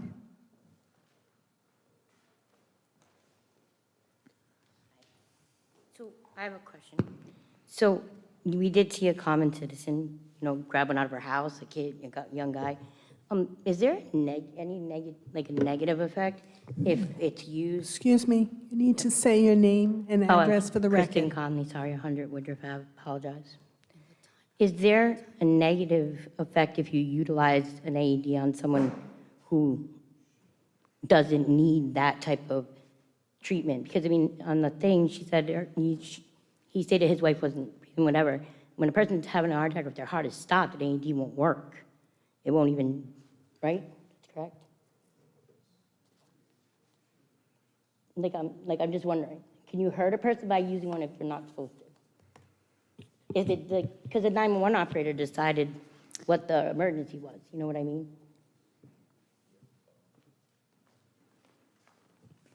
Like, you utilize it in a position where it shouldn't be. Well, yes, but that's part of the whole education process and the training aspect of So utilizing Chief, the- could we just, so I'm going to keep to the motion. The motion is to approve. We could have maybe something put on our website. Is there any way that we could possibly put that video? So I think there's a lot of curiosity with the videos that you were talking about. Maybe put that on our town website, or so others Yes. can access it. Yes, and that Okay. was part of our plan going forward. Okay. We have time, there'll be a whole educational campaign related to this, yep, and along with some other videos. Okay. So we're just Can I wanting. just ask one quick question to the chief? So it's a 5-year lease, and I just wanted to know, the solicitor looked at it and we're good for the 5 years? I mean, did you review that, James? I sent over the terms of the lease agreement to the office. Yep. We did review it. Thanks. Okay. Okay, so let's get back to the motion. So this is a motion to approve the 5-year lease agreement with Aviv Solutions Incorporated and to expend the first year's funds for 50 Aviv Connect AED systems and accessories for townwide distribution with a total 5-year cost of the program at $74,709.63, broken down to $18,909.63 the first year and $13,950 each of the next 4 years. A motion by Councilor Sicilian Bonanno, seconded by Councilor Ferrandi. All in favor? Aye. Aye. All opposed? No. The motion carries 5-0. Next up on the agenda, thank you, Chief. Thank you. Next up on the agenda is Parks and Recreation, an agenda item from the Parks and Recreation Department. It is a motion to award the bid for rubbish removal beach for the Parks and Recreation Department to the sole bidder, Joe Harvey Landscaping, at their quoted bid price of $65,000 annually for a 2-year period. I'll move the motion. Second. I just have a question. Hold on one second. Discussion. Actually, Jim, Mr. Tierney, would you like to speak on this? Yes, this particular bid was advertised, and not only was advertised, 5 other vendors were solicited, and 1 vendor responded. That was Mr. Harvey's landscaping firm. Mr. Harvey is an employee of the town. He would be prohibited from doing this, obviously, while he was working, and he would be using his own equipment to do it. And that is the sole responsible bidder that we've had on this one. Thank you. Any questions from the council on this? Michelle, I just had a question as far as the price. So what was it the last time? This is 2 years for $65,000. What was it the time before? I'm just curious. It seemed like it's a little bit higher, but I wasn't sure. Please don't quote me 100%, but I believe the last bid price was $35,000, and that was with Level 1 trash company. And was that for a 2-year? That was a 2-year contract? Correct. That was a 2-year contract with a possible extension of 1 year. However, the vendor decided not to move forward with the 3rd year, and therefore I had to put it out back to bid.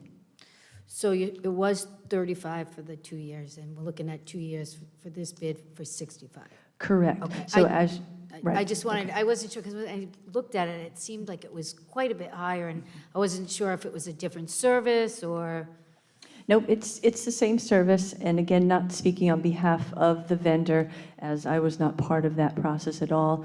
I do know, obviously, that he has staff that he needs to employ, also his vehicles that he uses, so the increase in gas prices. So there's a lot of operational increases that go along with the price, I'm sure, that he had provided.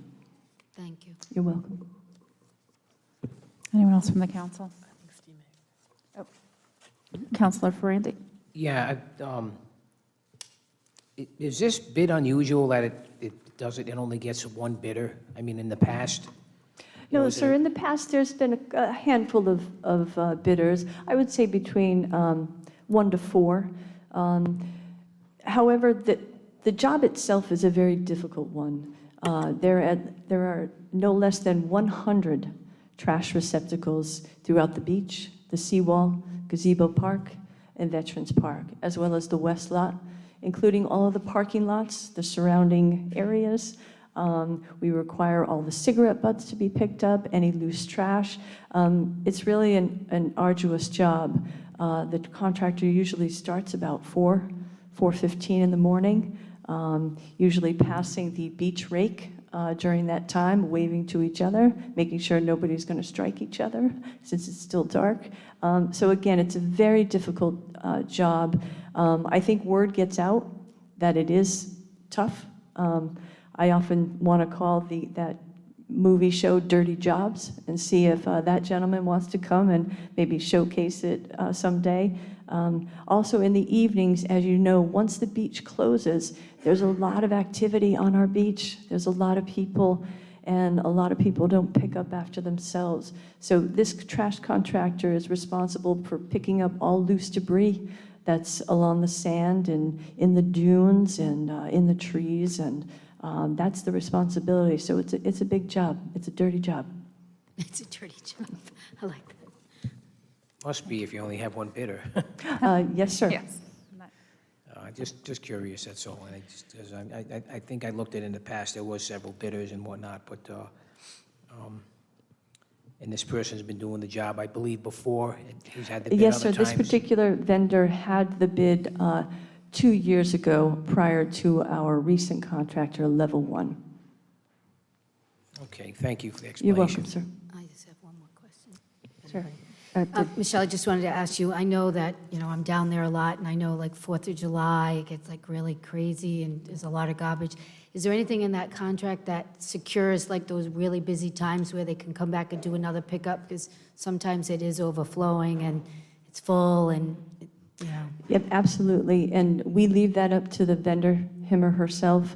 Obviously, we make them aware of our special events on the beach, when our busy times are, movie nights, concerts, Philharmonic, et cetera. And in particular on Philharmonic, usually the trash contractor is out there by 2 a.m., knowing that there's going to be an extra volume of trash. And at that time during the season, we also get additional 8-yard dumpsters that we position at the south end of the north lot to assist with that additional trash. okay, great. So you just like go over the events so they know and they can Correct. circle back. All right, Absolutely. great. Thank you. You're welcome. Council Lawler, I believe, did you have? I have nothing. I mean, the beach is pristine. When you walk in the morning, it looks beautiful, and you say it's a dirty job. Obviously, nobody really wanted it. He's the only vendor. But we have seen over the last few years, especially, people leaving their trash and being a bit more, I don't know, not neighborly, let's just say, with removing their things. So I can see why someone wouldn't want to really do this job. You're up early in the morning, and then they have to come back after the beaches are open up for the general public and do so. Thank you, Joe Harvey and your staff, for keeping our beach clean. Thank you. Anyone else from the council? Anyone from the public? Dr. Alba?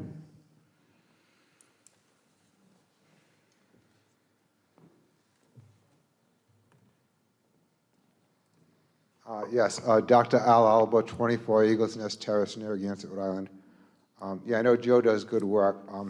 I guess one of the concerns I have, I love dogs, but on the Our Town Narragansett page, throughout the season, especially even off-season, I hear these stories of dogs defecating, sometimes even horses on the beach. I love horses too. But on that note, will Joe's team go out there off-season as well, throughout the season too? Because it's from a health standpoint too. You have little kids who are going out there, and kids, they play in the sand and whatnot. So I was just wondering if that's included in this deal, that he goes out there, maybe even along the seawall. We've got the beautiful seawall there. My dad used to love to walk it on Ocean Road, and he would say, sometimes it's these dogs with the defecation, it really makes it quite unpleasant. I know it's a dirty job, like you said, and I was just wondering if that's included in part of the package deal. Thank you. To answer Dr. Alba's question, so this contract does cover the shoulder season. It begins May 1st and ends on October 8th. So this contract will service the beach and surrounding areas for that particular period of time. In regards to dog waste, we always, of course, encourage people to pick up after their fur animals and fur babies, and that's why we have the numerous dog waste stations with the free dog waste bags for people to use for that particular situation. Thank you. Okay, so let's move on to this motion. So I'll read the motion again. It's a motion to award the bid for rubbish removal, beach for the Parks and Recreation Department to the sole bidder, Joe Harvey Landscaping, at their quoted bid price of $65,000 annually for a 2-year period. All in favor? Aye. All Aye. opposed? No. Motion by Councilor Cicilline Bonanno, seconded by Councilor Ferrandi. Motion passes 5-0. Next on the agenda is a motion to approve the solicitation for bids for Narragansett Town Beach Carrying Capacity Study. I'll move the motion. Second? Actually, Mr. Tierney, would you like to take this? Absolutely. As you know, there's been talk about doing a beach capacity study for a while, and the beach is facing several risks that threaten its sustainability, and such a study would provide recommendations for beach operations, management, and sustainability issues going into the future. We obviously won't know what they're going to report, but that would be the purpose of the report. Thank you. Any questions from the council? I have a couple of questions. I did a little research on beach sustainability. It was very interesting, capacity reports. And what it was most interestingly, the vast majority of capacity studies have happened outside of the United States. That was the biggest takeaway I had. But the ones that were in the United States, many of them were pretty old. There was one from 2020 that was interesting. But I think the issue is, you know, do we know what we're striving to get at with the capacity study? Because I think that's a really, really important part. So our solicitation, it's not an RFP, is it, or is it? It would be, yes. Okay, It would be and an that RFP. has, oh, I'm sorry. It hasn't been out, it hasn't gone out yet. Has it been written yet? Not completely. Not completely. Not completely. Because I wonder if we should see that first before we, you know, go forward. Just because there's just a lot of interesting, you know, documentation about how the capacity studies can be done, how they shouldn't be done, what the value is depending on what you're looking for, and what the value is depending on how you do your study. So I just wanted to be sure that when we do this, it's got value in terms of what we're looking for specifically, but also that we're not going to end up with a completed study that's not going to buy us anything. So Primarily, I believe we're looking for data that the council and town administration can utilize to make the important decisions we need. If the council would like to have some input into the RFP itself, most certainly we'd provide a draft to the council. I can send you the things that I looked at just so you could, just to get a sense of what I'm talking about. So I'll do that. Yeah, I think it would be great, though, he just offered a draft after we get that, which would be helpful to the council, I think. Fine. And maybe like a presentation that explains what the beach, what it is, how it's going to be of value to us. That might actually be better in the sense we avoid Yeah. the rolling quorum if I send it to everyone Okay. and people are commenting. So I'll send you what I found. Okay. Okay. Sounds good. Thank you. I just like to, I know Michelle's here, but I also see Tom Warren, the chair of the Narragansett Beach Advisory Board, and I'm wondering if, Tom, you might want to come up and share. I know that the advisory board did speak about this and has encouraged Michelle to put this on the agenda, so there are some clear agenda that the beach board would like to take a look at, and maybe Tom can share that with us. Good evening, Tom Warren, 26 Jakes Way. Here tonight in the capacity as the chairman of the Record Advisory Board. This has been something that we've been kicking around for several years.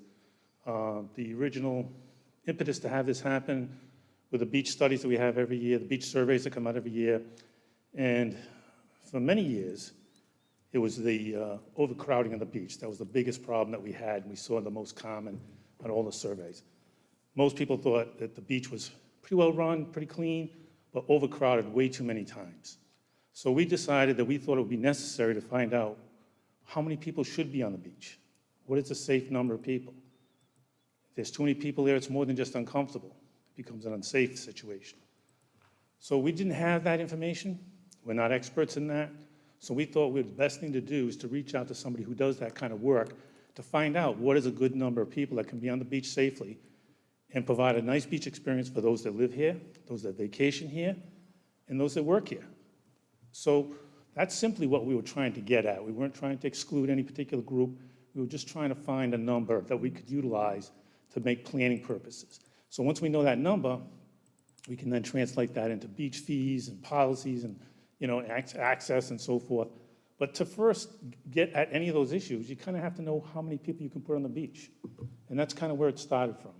And so we've been advocating for this, I don't know, 4 or 5 years now, trying to get this kind of thing off the ground. We had to do some studies to even find what it is that we were trying to look for, what the data that we were trying to uncover.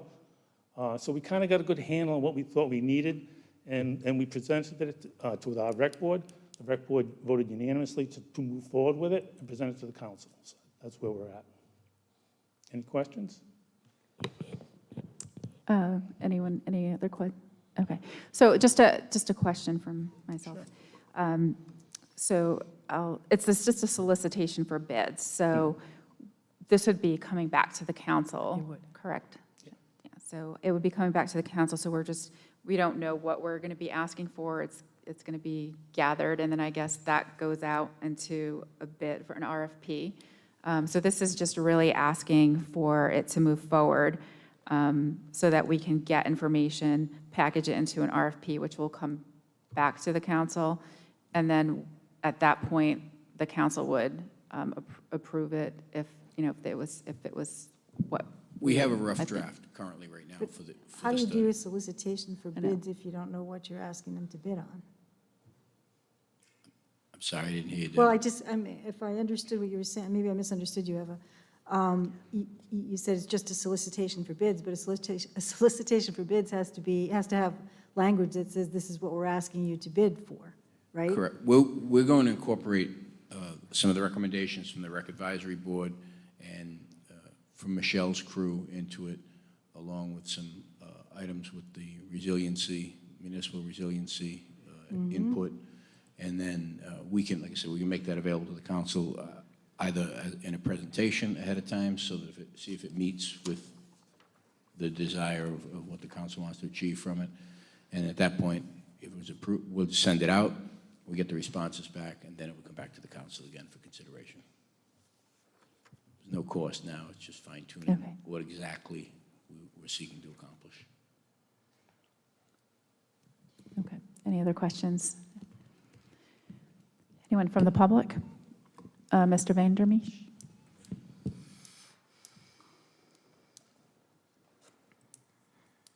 Yeah, excuse me, Richard Vandermeesh, 55 Osceola. First, this question I asked, I must admit may have been answered. I plea again, with all the federal and state money running around, let's get some sort of an acoustic system here. Now, I realize most of the fault is probably mine, but it really is kind of disappointing, the level of inflection and diction, and but that is beside. So I ask a question that might have been answered, but I've spent years studying the word capacity, and I have never heard the carrying capacity. Is that the level of people that the beach can hold? Is that what that means? Yes. It is a strange use of the word. I can think of many better words than carrying. But I do plea again, there is a need, at least as far as I'm concerned, to really improve how we are heard by the audience that is here. Okay, Dr. Alba.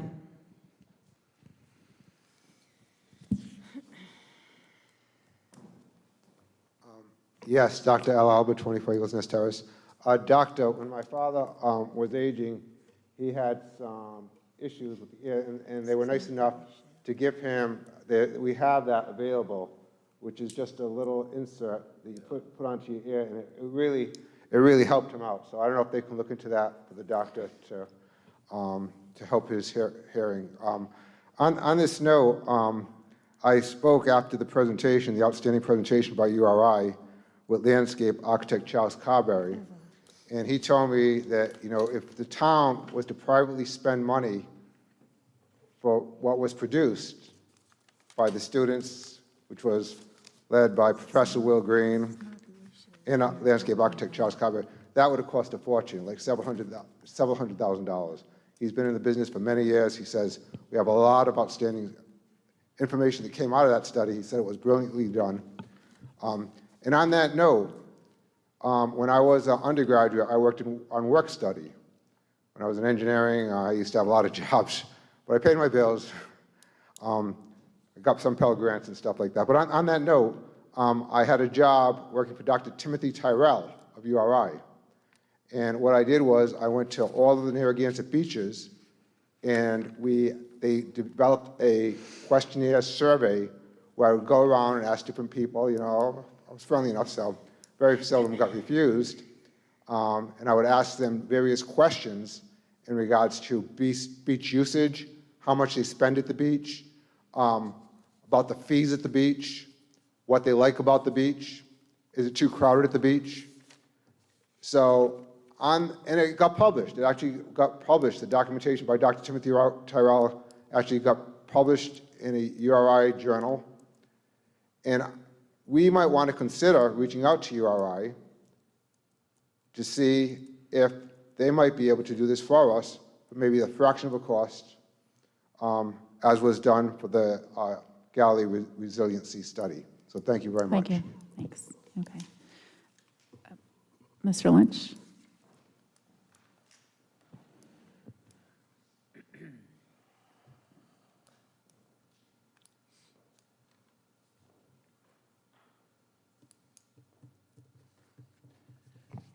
Dennis Lynch, 22 Central Street, Narragansett.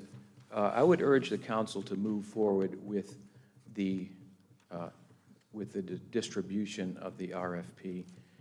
There is a draft, and I'm not sure, as I think back through all of the agenda items I've listened to, that the council doesn't get deeply involved in the actual verbiage of RFPs as they're generated by any number of the departments in the town. I think that the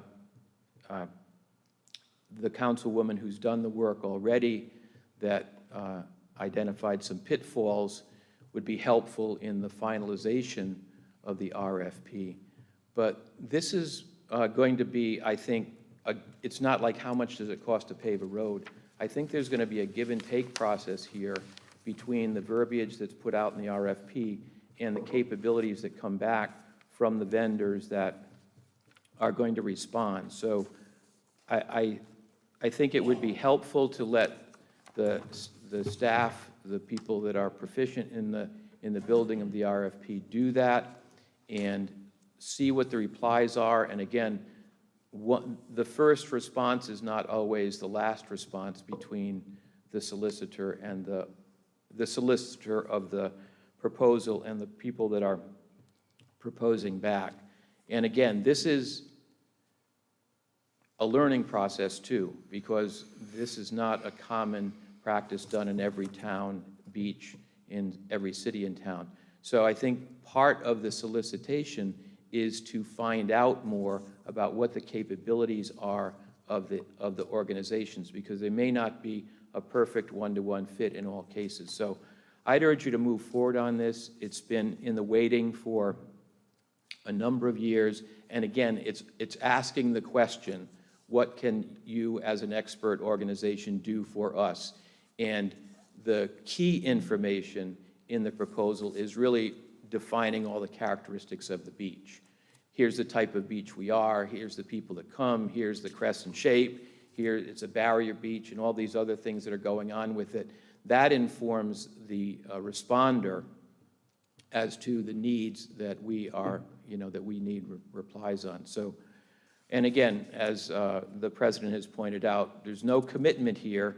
If nothing else, it's an important information finding event here, and it could get us started on learning more even before we make any decisions on what the council might deem to spend on this.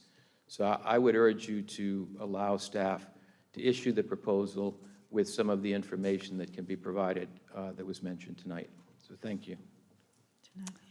Thank you. Okay, so let's, this is going to, I'll read the motion again. It is a motion to approve the solicitation for bids for a Narragansett Town beach carrying capacity study. All in favor? Aye. Aye. All opposed?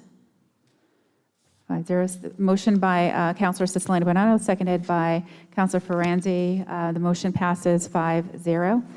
Next on the agenda is a motion to authorize staff to write a letter of objection to CRMC requesting a public hearing relative to the installation of floating aquaculture gear at 1 Jonathan Island. I'll move the motion. Second. Okay. Mr. Tierney, would you like to comment on this one?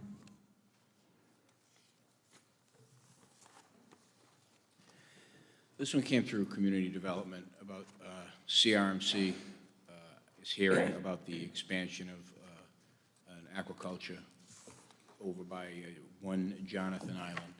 And the town has been asked to get an opinion from the council supporting or not supporting such a program.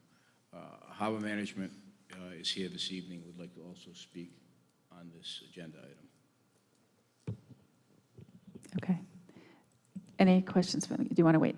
Any questions for the, okay. Please. I'm Brian Kuchar from the Harbor Management Commission.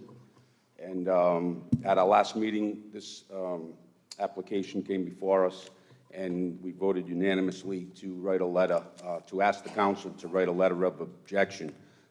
This is the third time we're seeing this application in some form. And what the issue is safety. Where this area is, there's a lot of boat traffic that goes by there, so when this originally was granted, the town didn't object as long as there was never going to be floating gear there, and so it was approved.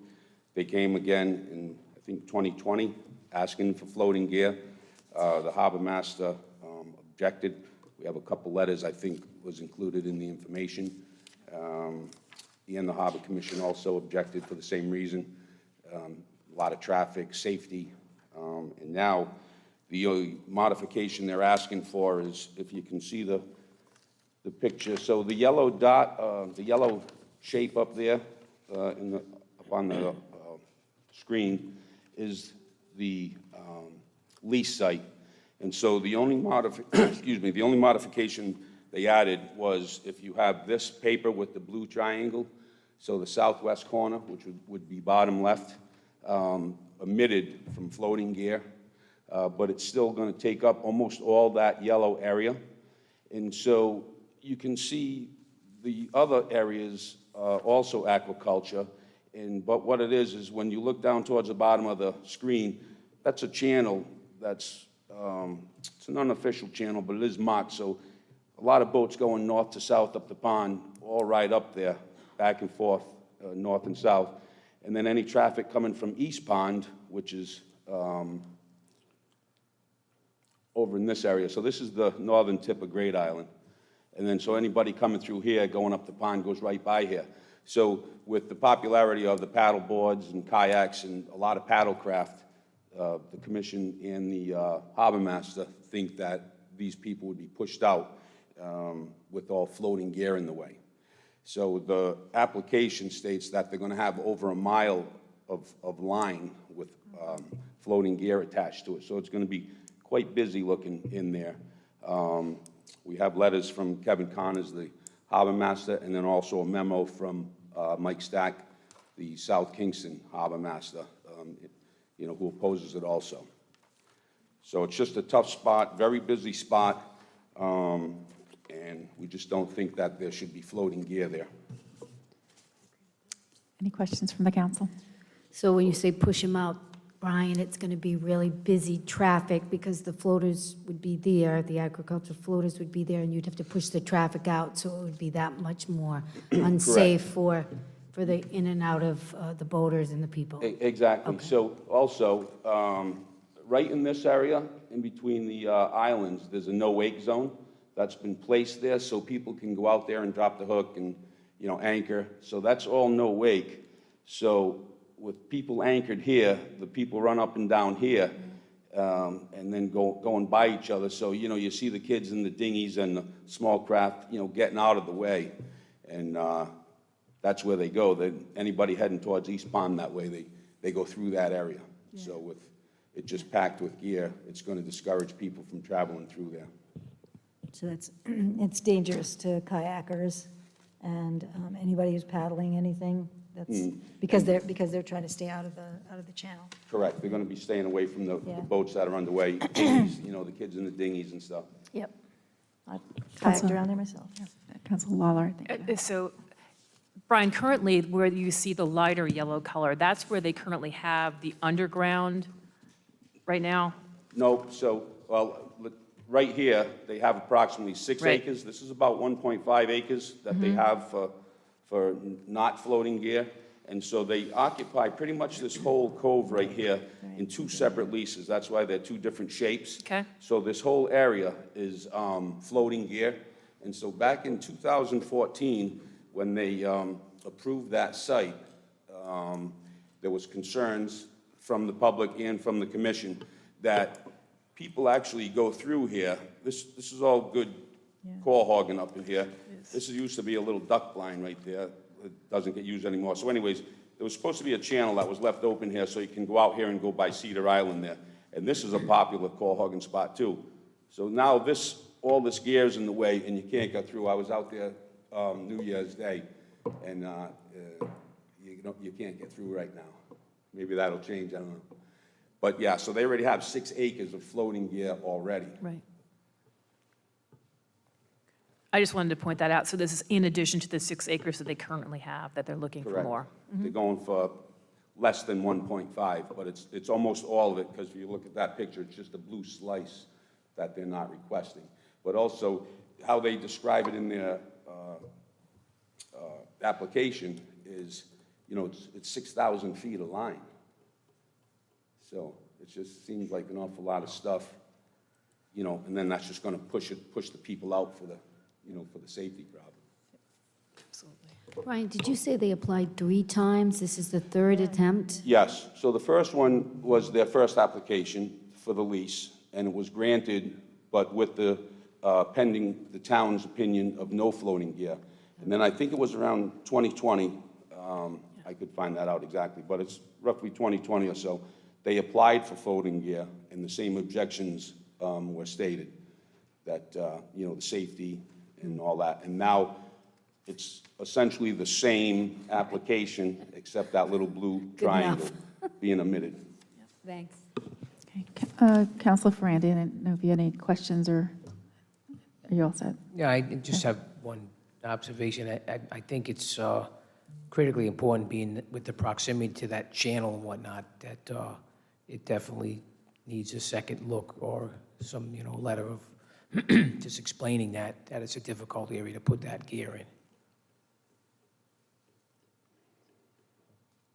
Thank you. I know, yeah. All right. I know I enjoy boating on the pond, so I know a lot of others do, and I know that would impact it. Anyone from the public wishing to speak on this? Dr. Alba? It might be one of your co-hog spots there, Eva. I know. Yes, Dr. Al Alba, 24 Eagles Nest Terrace. First of all, I'd like to thank that gentleman for doing an outstanding job with his explanation. And I support the council to consider writing a letter of objection. We all know that CRMC at Champlin's Marina and Block Island, New Shoreham area, they were going to allow them to expand the Champlin's Marina to twice the size until the Attorney General stepped in to stop it. So a lot of times these state agencies, CRMC, RIDEM, they're out of touch. They have their own political agenda, and sometimes it's for nefarious reasons. So I think we have to take a stand on this, and as many people spoke out earlier today, let's take a stand on Galilee. Thank you.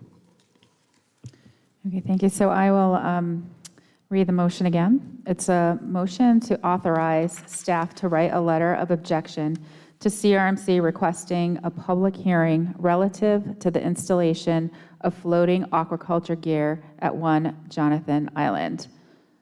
All in favor? Aye. Aye. All opposed? Motion by Councilor Cicilline Bonano, seconded by Councilor Ferrandi. Motion passes 5-0. Next on the agenda is a motion from the Engineering Department.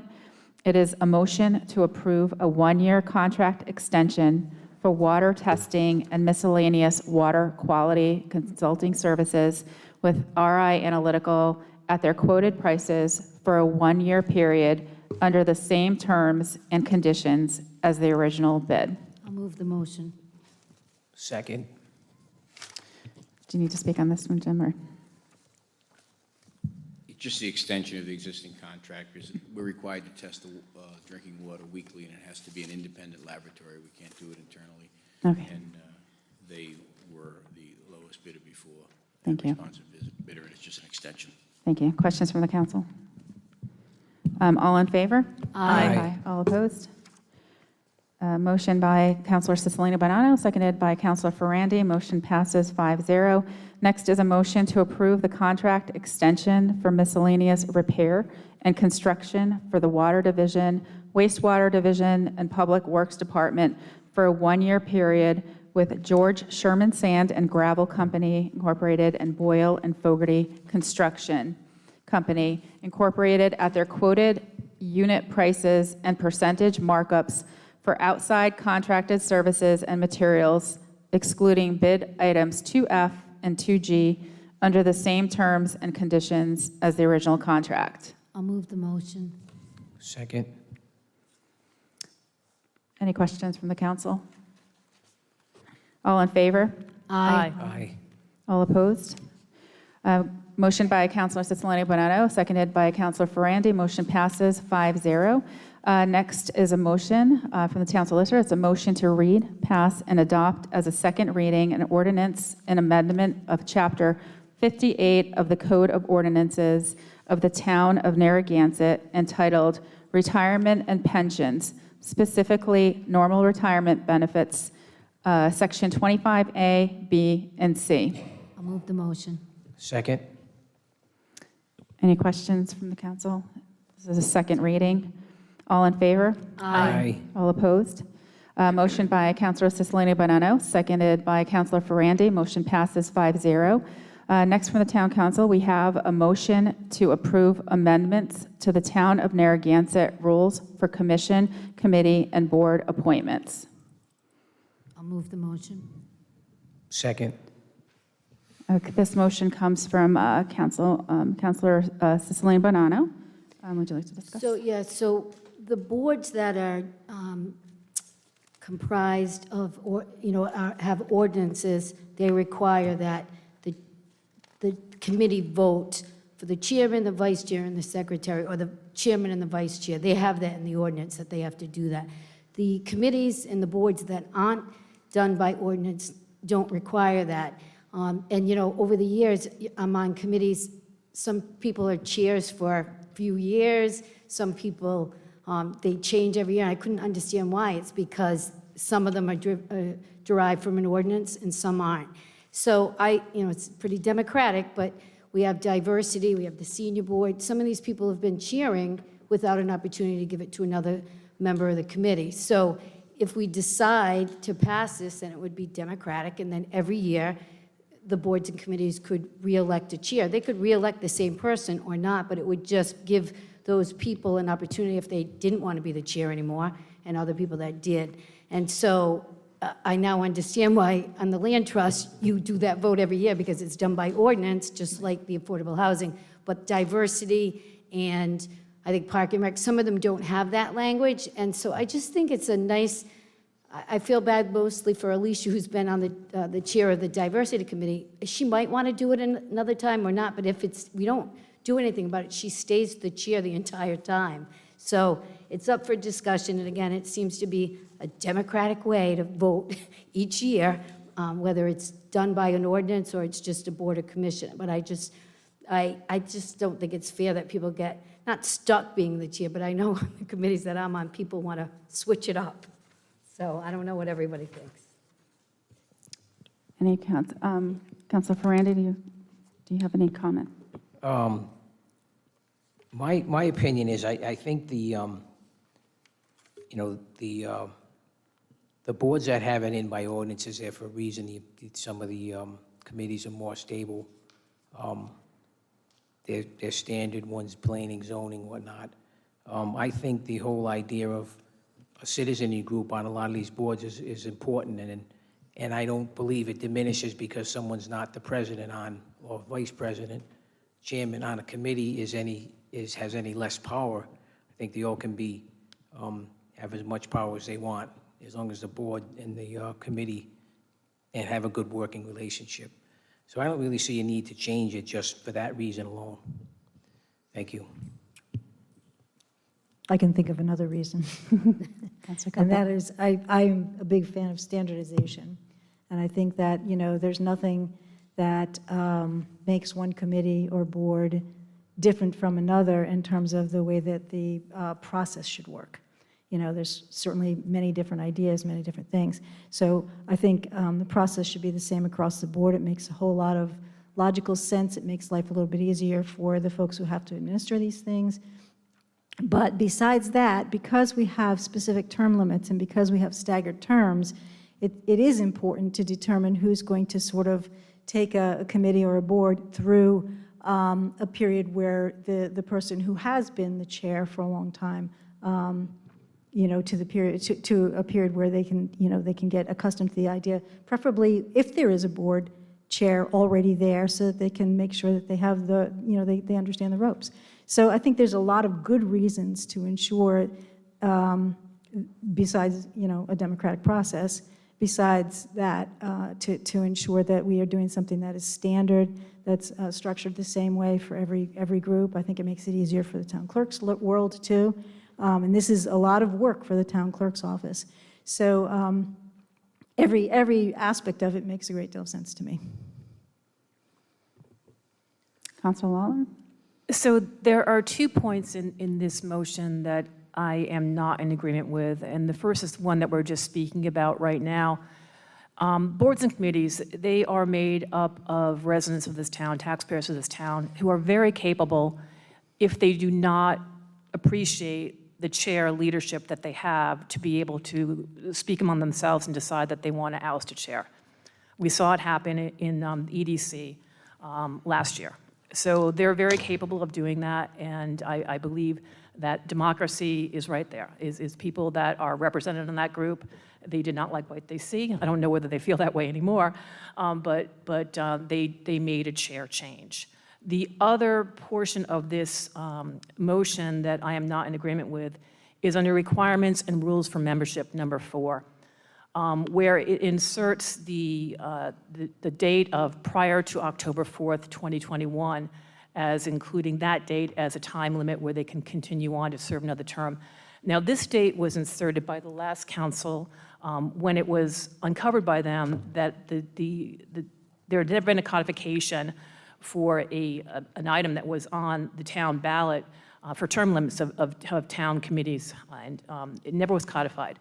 So the last council, and good for them, they saw that last year, and they decided that at that date that they saw it, they would say that there was a term limit that started at that date, that if you were appointed prior, you complete the next term as your first term. I don't agree with this. I believe that point where they decided that there was something that wasn't codified, it should have been, okay, let's codify this right now. So I don't agree with number 4, and also with the first one as far as boards and commissions. They are quite capable of being able to monitor themselves. Okay. So I actually was on that council where we discussed that date. I know we went back and forth, and I know I actually voted against that. It was a 4-1 vote for inserting that date because that referendum was voted on in 2012, and that was November 6th, 2012. So to me, I'm pretty much a purist when it comes to a referendum or what the language is in there. And the spirit of that election was that, yes, we want term limits, not term limits starting in 9 years. So that was my argument the last time. I still feel very strongly about that. So I also, last term, I felt like it was a loophole to, continue terms. And that's not saying that I would, it's up to the council to, if they would want to keep that language or not. But I would say with the caveat that it would not affect any current terms.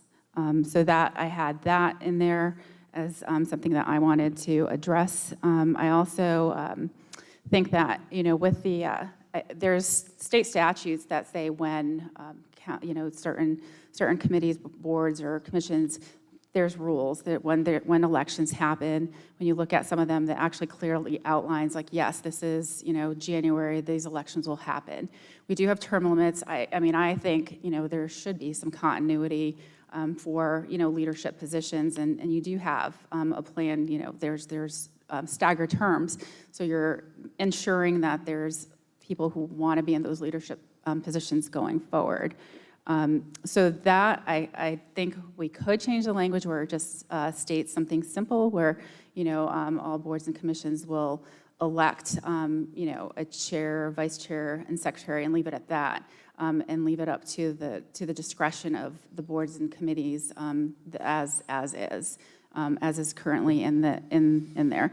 Also, in these rules, it does say that council members can't serve as chair. It doesn't have vice chair in here, so I would like to add that in there. I know when Councilor Kopech and I were working on the town council rules, we had that in there, but we took that out because we thought it didn't really belong in the town council rules, that it would belong more in the board and commission rules.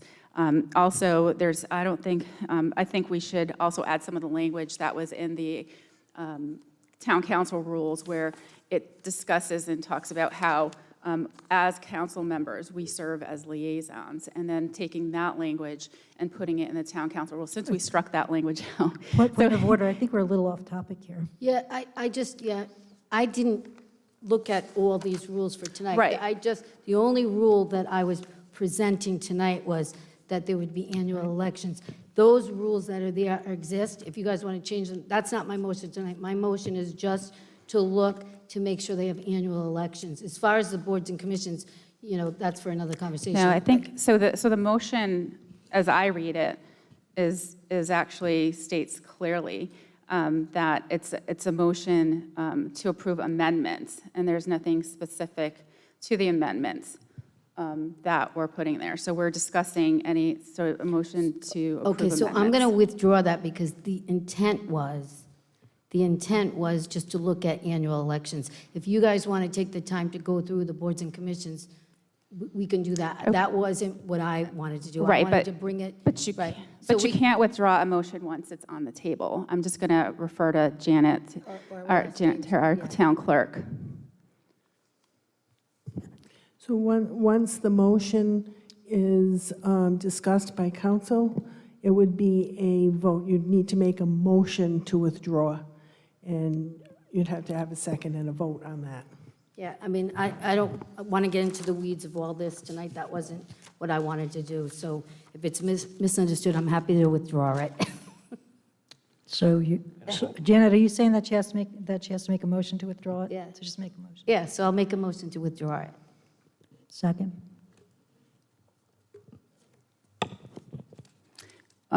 So the motion on the table is a motion to withdraw the amendments to the Town of Narragansett Rules and Commission Committee and Board appointments.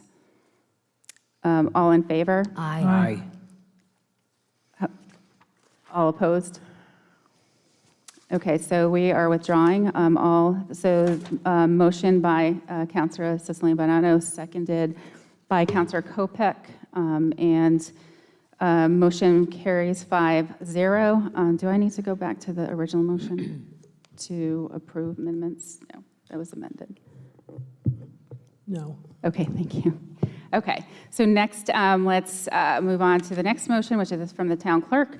Motion to approve applications for victualling and holiday licenses for Greenhouse, 904 Boston Neck Road, Unit 1, Narragansett, Rhode Island, subject to local and state regulations.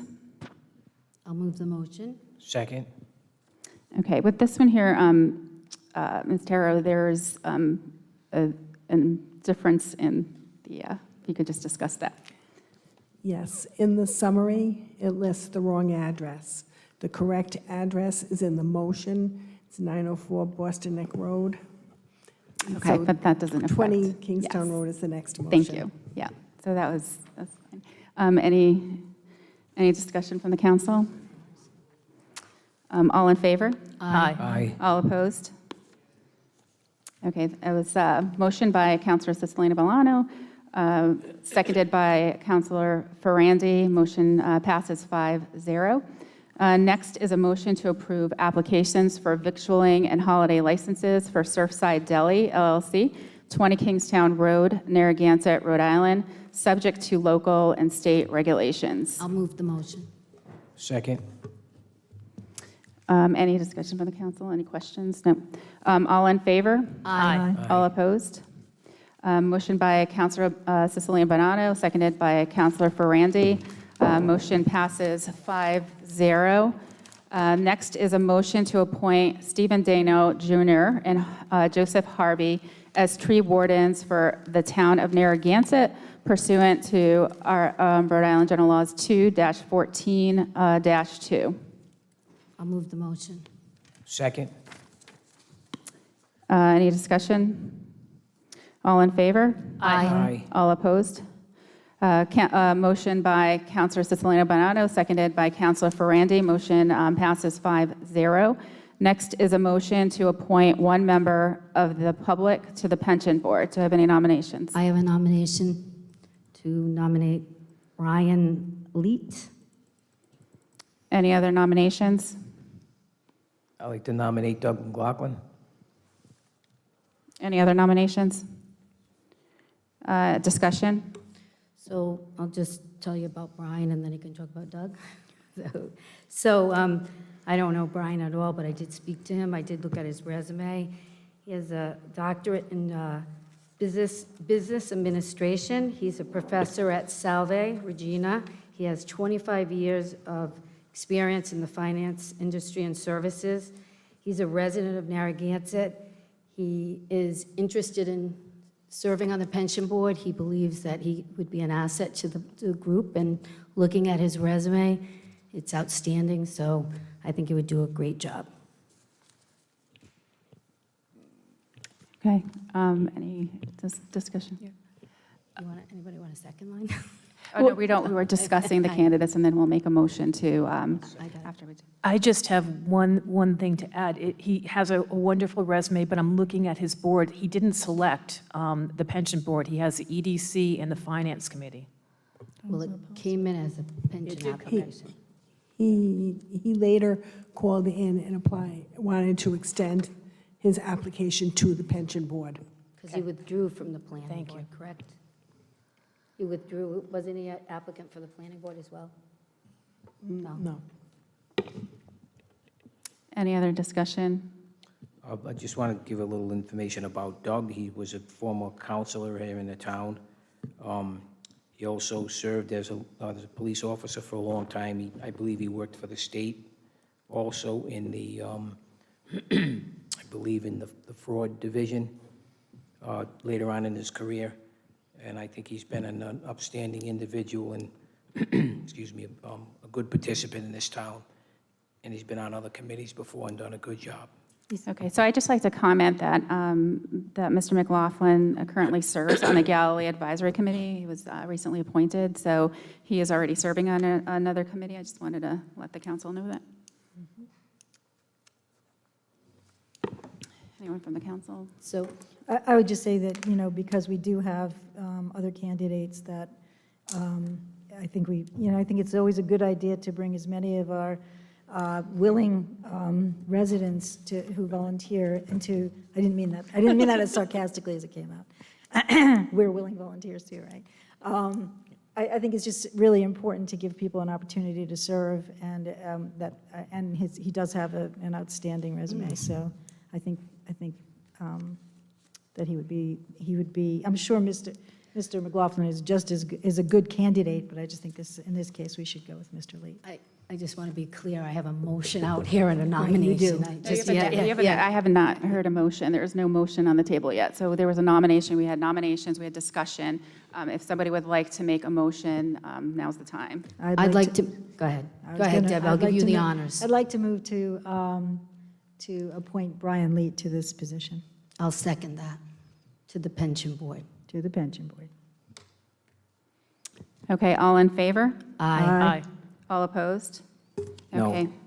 Oh, 4-1, okay. Motion by Councilor Kopech, seconded by Councilor Siciliano Bonanno. Motion passes 4-1.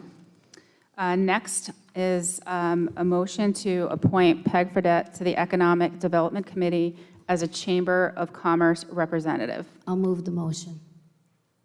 Second. Discussion? All in favor? Aye. Motion by Councilor Siciliano Bonanno, seconded by Councilor Kopech. Motion passes 5-0. Next is a motion to reschedule a work session to conduct interviews for the planning board. I'll move the motion. Okay. Do I have a second? Oh, second. Okay. Did you have a first? Did you have a motion? Second. I did. Okay. I second. Councilor Bonanno, and then you're seconding. got it. Okay. All right, so, I missed that, I'm sorry. okay, no problem, no problem. I was getting my calendar out. No problem. So the original work session was scheduled for January 9th, 2023, 6 p.m. It had to be canceled just because it wasn't filed on time with the Secretary of State's office. So we are suggesting a date of January 23rd at 6 p.m., which I believe is next Monday. So I have a giant conflict. I'm going to be out of the country. Okay. Is there any chance we could make it the 30th? I'm sorry? Is there any chance we could do it on the 30th?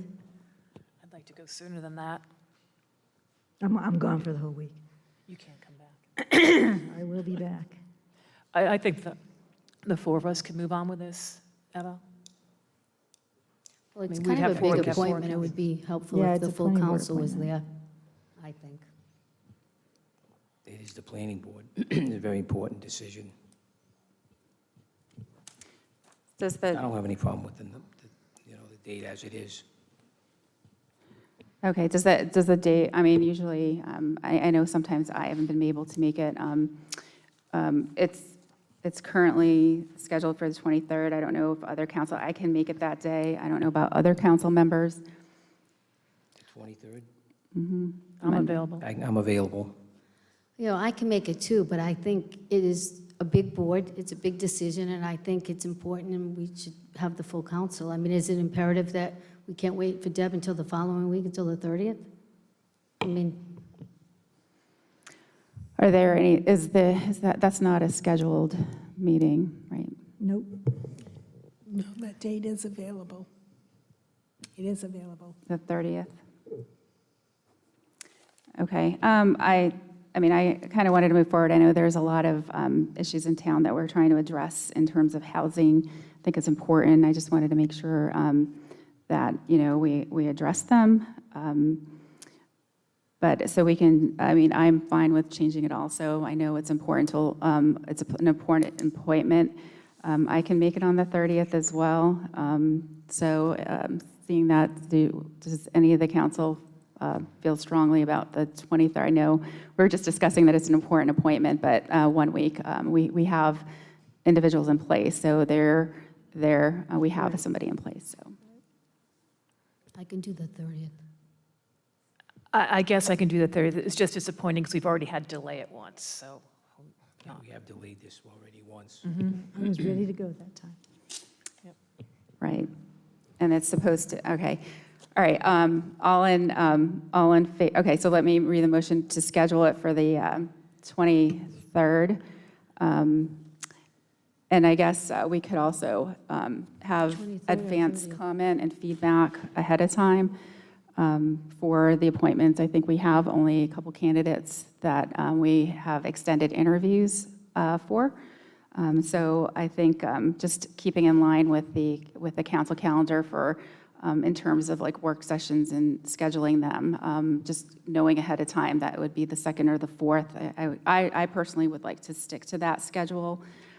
So it was unfortunately rescheduled.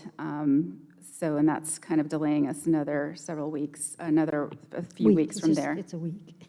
Yeah, like 3 weeks. So No, it's just an additional week, right? You're only Well, going it's 3 5 weeks days. from the original one, Oh, but from it's the only a original. week. But, from the new yeah, one. so then I don't think currently we have anything scheduled on the 30th. But, so I think I would move forward with it. So I don't know, the consensus seems like You'd move forward with what? with keeping the date as scheduled right now. As the 23rd. Yeah. Again, I'm just going to reiterate, it's a big board. I think it would be helpful to have the full council.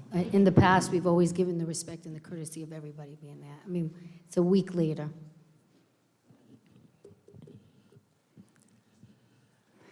Oh, I believe there's someone from the public that wants Oh, to speak. anyone, yes, anyone from the public?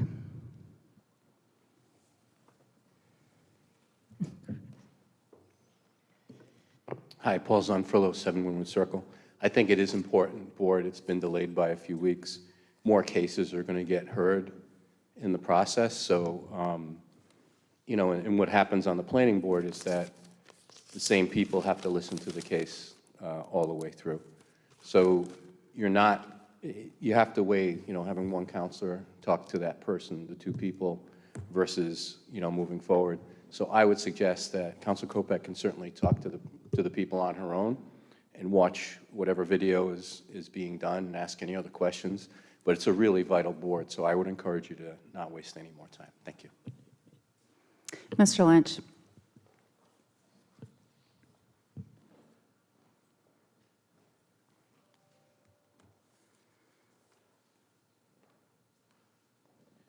Dennis Lynch, 22 Central. I'm not sure there's an absolute right or wrong answer, but I would urge you to, it is just 1 week, and you are a new council coming together, and we're talking about accommodations and civility, and I know you're being completely civil in this discussion, but if it were 2, 3, 4, 5 weeks delay, I think 1 week, especially if I heard like people had the availability, so no right answer, but I think it's just a week, so I would support having all 5 getting feedback simultaneously, which I think is important in a group if you're interviewing to hear, for everyone to hear the response from that interviewee about that particular question and the way that discussion evolves. Thank you. Thank you. Okay, go ahead. One quick question, Eva. When does the planning board meet? So, so on February, it would meet the 14th? The or day after the council meeting, it would meet. The 15th?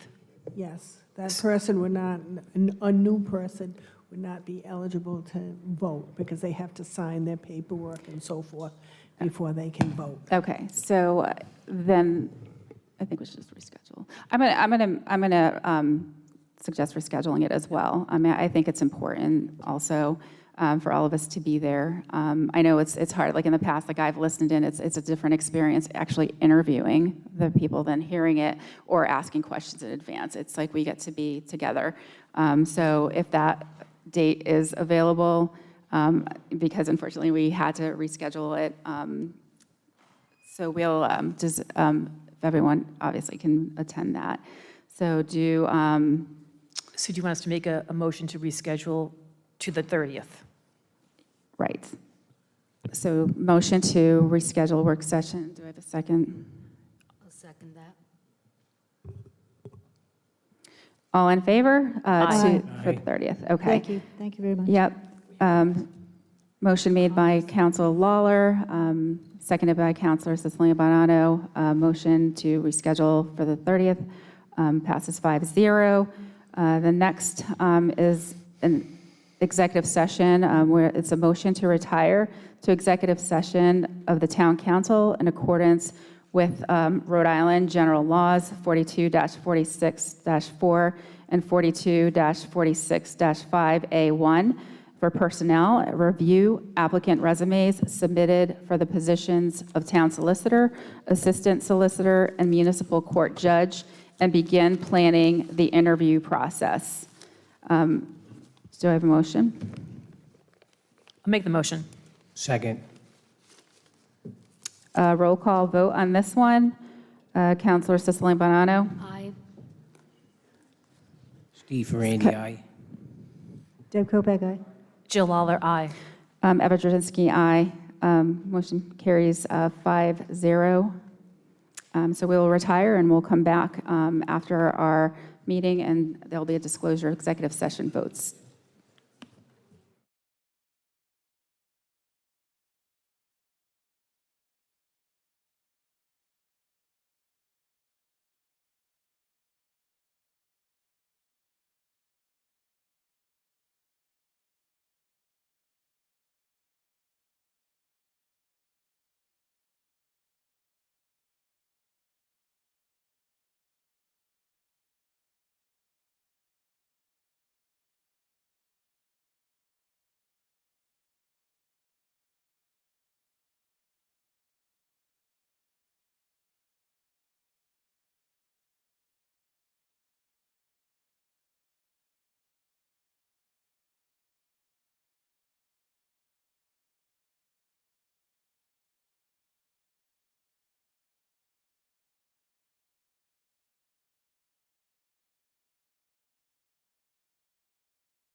Are you ready to go?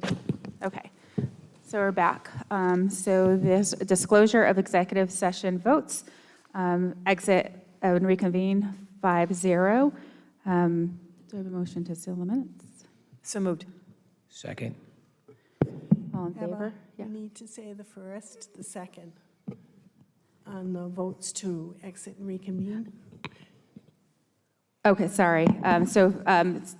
Okay, disclosure of executive session votes to exit and reconvene. It was moved by Councilor Lawler and seconded by Councilor Kopech, 5-0, passed 5-0. And then now we just need a motion to seal the minutes. So moved. Second. Okay. All in favor? Aye. Aye. Roll call on this one? Janet, is this one a roll call? Okay. Okay, so motion by Councilor Lawler, seconded by Councilor Ferrandi. Motion passes 5-0. Do I have a motion to adjourn? So moved. Aye. All in favor? Aye. All opposed? Okay, so motion by Councilor Cicely Bonanno, seconded by Councilor Kopech. Motion passes 5-0.